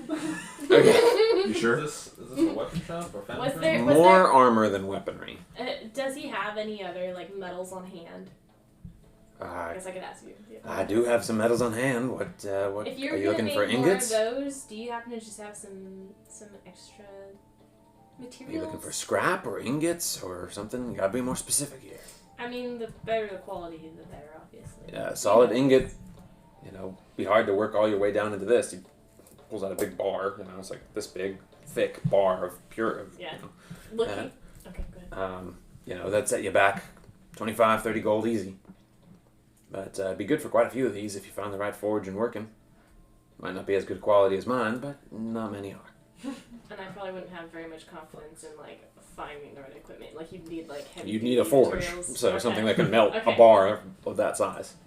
Well, 8 gold. I think we have a deal. Sounds good. You Pick said them up tomorrow. Perfect. I'm actually pretty good at the whole smithing thing. Turns out. But do you have a forge? Oh, really? Forge. I don't have a forge, but I can get you. But if you give me a forge, the things I can make you. I have smith tools, but I don't think a forge is included in that. He's been carrying a forge on his back the whole time. Little mini That's how he pocket forge trains. that opens. Because you It's a have. toaster. You have oven. And you exactly. have a forge of I was holding. trying to figure out, like, if there's Forge any of way I could holding. do that myself. God, I hate that. Except it doesn't like hold things in it. It folds down to be really tiny. Yeah, it's so tiny this is forge. like getting someone else to do it, but you could just buy scrap metal and try and do it Like that way if you Valpyr's had the tiny heat forge, source. the parallel universe, or So like if you an just buy alternate scrap- universe thing. Scrap Valpyr's metal an and stuff like that. inventor. We can just say that Yeah. Fireballs and it's metal. you can spend a good if you find a heat, you can try and negotiate your way into getting a heat source and borrowing their forge or something, or renting it for a time, or otherwise making your own of some kind that's going to be that hot. You're going to have to figure that out, but otherwise you could just buy the scrap metal and do it somewhere along the road too if you find some other kind of heat source. Yeah. So you could just buy some scrap metal. The amount of scrap metal you'd need would probably be about 2 gold. Okay. Sorry, y'all. Yeah. It's okay. We're all taking up each other's, everyone's taking their own time to do their thing. So It's a shop session. it's a shop session. That's how it goes. Although we did have a meeting, so something else, excited.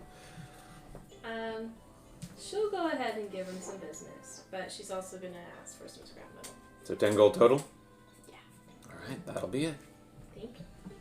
What did you want to... For the sake of brevity, can I just buy a halberd Sure. from somewhere? Yeah, you can buy a halberd. This guy recommends you to a nearby shop owned by a fire genasi by the name of Ignatius, who uses his own fire controlling powers to help aid in his forging. Cool.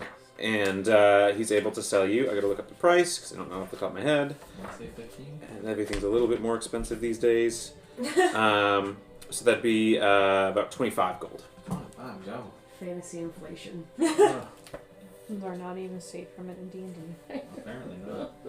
Supply chain issues, you know. You were ready to drop 50, or did you say 15? 15 is what I thought they were. No, 25.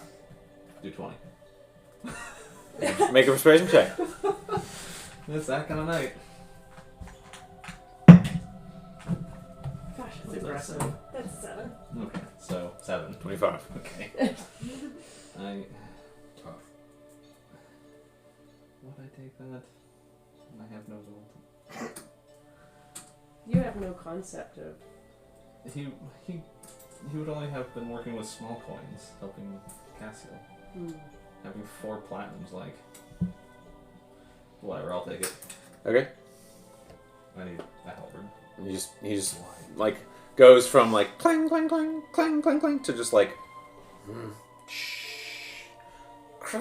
and just he just like hands you one off a weapon rack. He's got like a series of beautiful weapons, including some that seem to be made of like molten fire given solidity. So pretty amazing weapons that he's got going on there. But he just hands you a box standard. You said halberd? Halberd, yeah. Yeah. Glaive, whatever you want to call it. I was looking at glaive, but if you want a halberd, they're the same effect. Just one's axey and one's bladed. I said halberd, so I'll take that. Okay. So you now have that. Yay! Congratulations. All right, and you find your way to the Dove's Tail / Yawning Yarn. As you walk around the store, you notice it looks like it's 2 shops split down the middle into on different sides. One's facing the Jewels Ward, which is called the Dove's Tail, and the other side is facing the sort of Glint Top side, and it's the Yawning Yarn. The Yawning Yarn from the outside seems like it's got a woven crocodile giving like a tired gape in its mouth as like above the sign. Through the window, it looks like it's rolls of like surplus fabric. and stacks and bins of spools and threads and a riot of various colors. Looking on the other side, you notice what looks like custom-made clothing, rich fabrics, as well as some stuff that seems to change color, like the clothes and coats and stuff like that change color. In both stores, as you walk around, maybe he was just really quick walking between one side to the other, is like a bald gnome, elderly-looking individual. A halfling. Sort of looks like he's just a happy little shopkeeper doing his little shopkeeping thing. Got big ears. Hello, sir. Which side are you entering? Since Hasicles. Hasicles, I Or just can't Hass. remember names to save my life, recommended the Dove's Tail, Sean through the Dove's Tail side. Oh, a customer spiffing! What can I do for you? This I'm is... Olivia Strebleton. What can I find for you? Hello, Oh, I Olivia. love your scarf. Oh, thank you. It's also my spell book. Wow, that's fantastic. I have some magical inks and dyes that I use that might be of interest. You can see on loving display here, and he points to a cloak which looks like, and he's like, look, as you turn it in and out, it changes color. That's and he's amazing. like, and it's like flashing different golden patterns and symbols and stuff like that. Oh, and this one over here, if you pull things out of the cloak, out of this conjuring coat, it might summon some allies to help you. It might conjure different creatures or objects or spells. You never know with a conjuring coat. It's kind of a fun thing. Just quite fun. Yeah, we've got Everywhere. That's my favorite. It does it all. You know, color changing, temperature changing, even outfit style changing. It's the only garment you'll need wherever you go. That's why it's called Everywhere. That is very clever. I'd be interested in raw materials, very fine. Well, it looks like you only sell very fine things. Thank you for noticing. I really tried. Yes. You were mentioning the scarf. You know, as I tend to knit my own spells into it, and I just need perhaps the finest of wool roving. I could spin into yarn, or the finest of yarn, or maybe some sort of thing worth around 50 gold. Oh yeah, I think I might be able to make that happen. Let me check. And he kind of like stuffs into like a overalls kind of pocket situation. He stuffs like a measuring tape and kind of. Here we are. Yes, this will be great.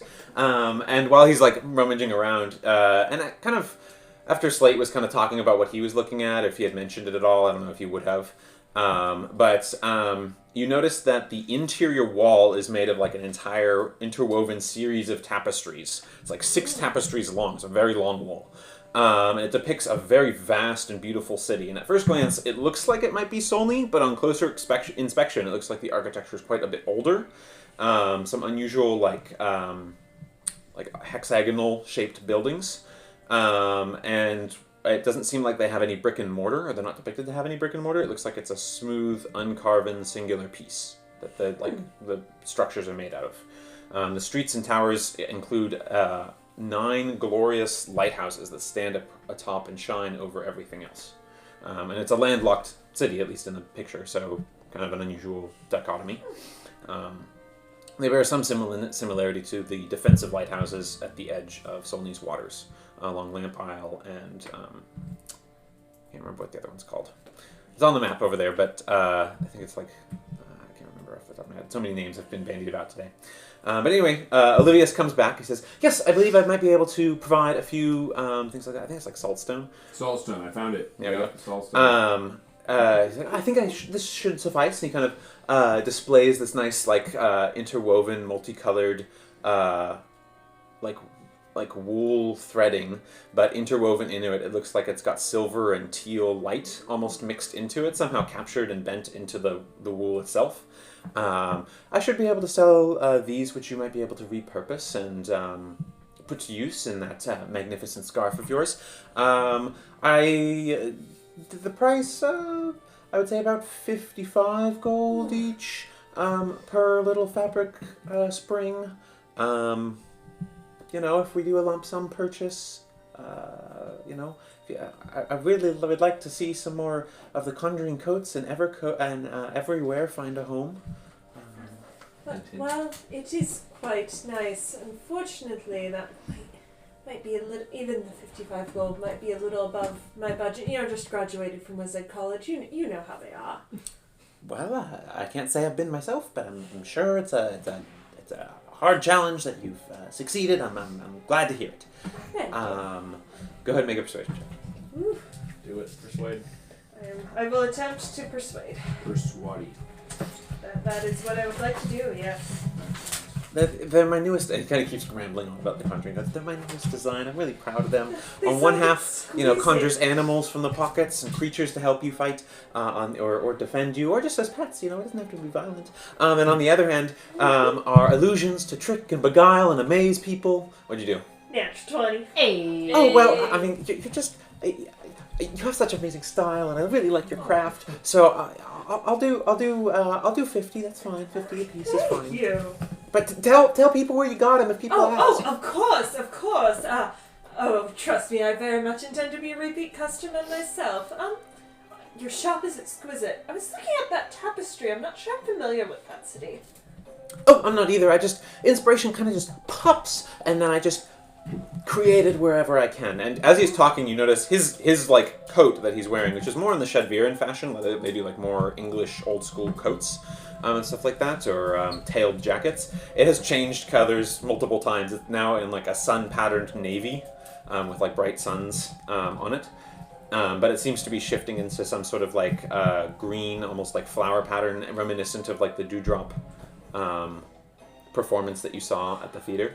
But less risque, as it were. But it just sort of pops into my head. Sometimes I don't really know where the thoughts come from.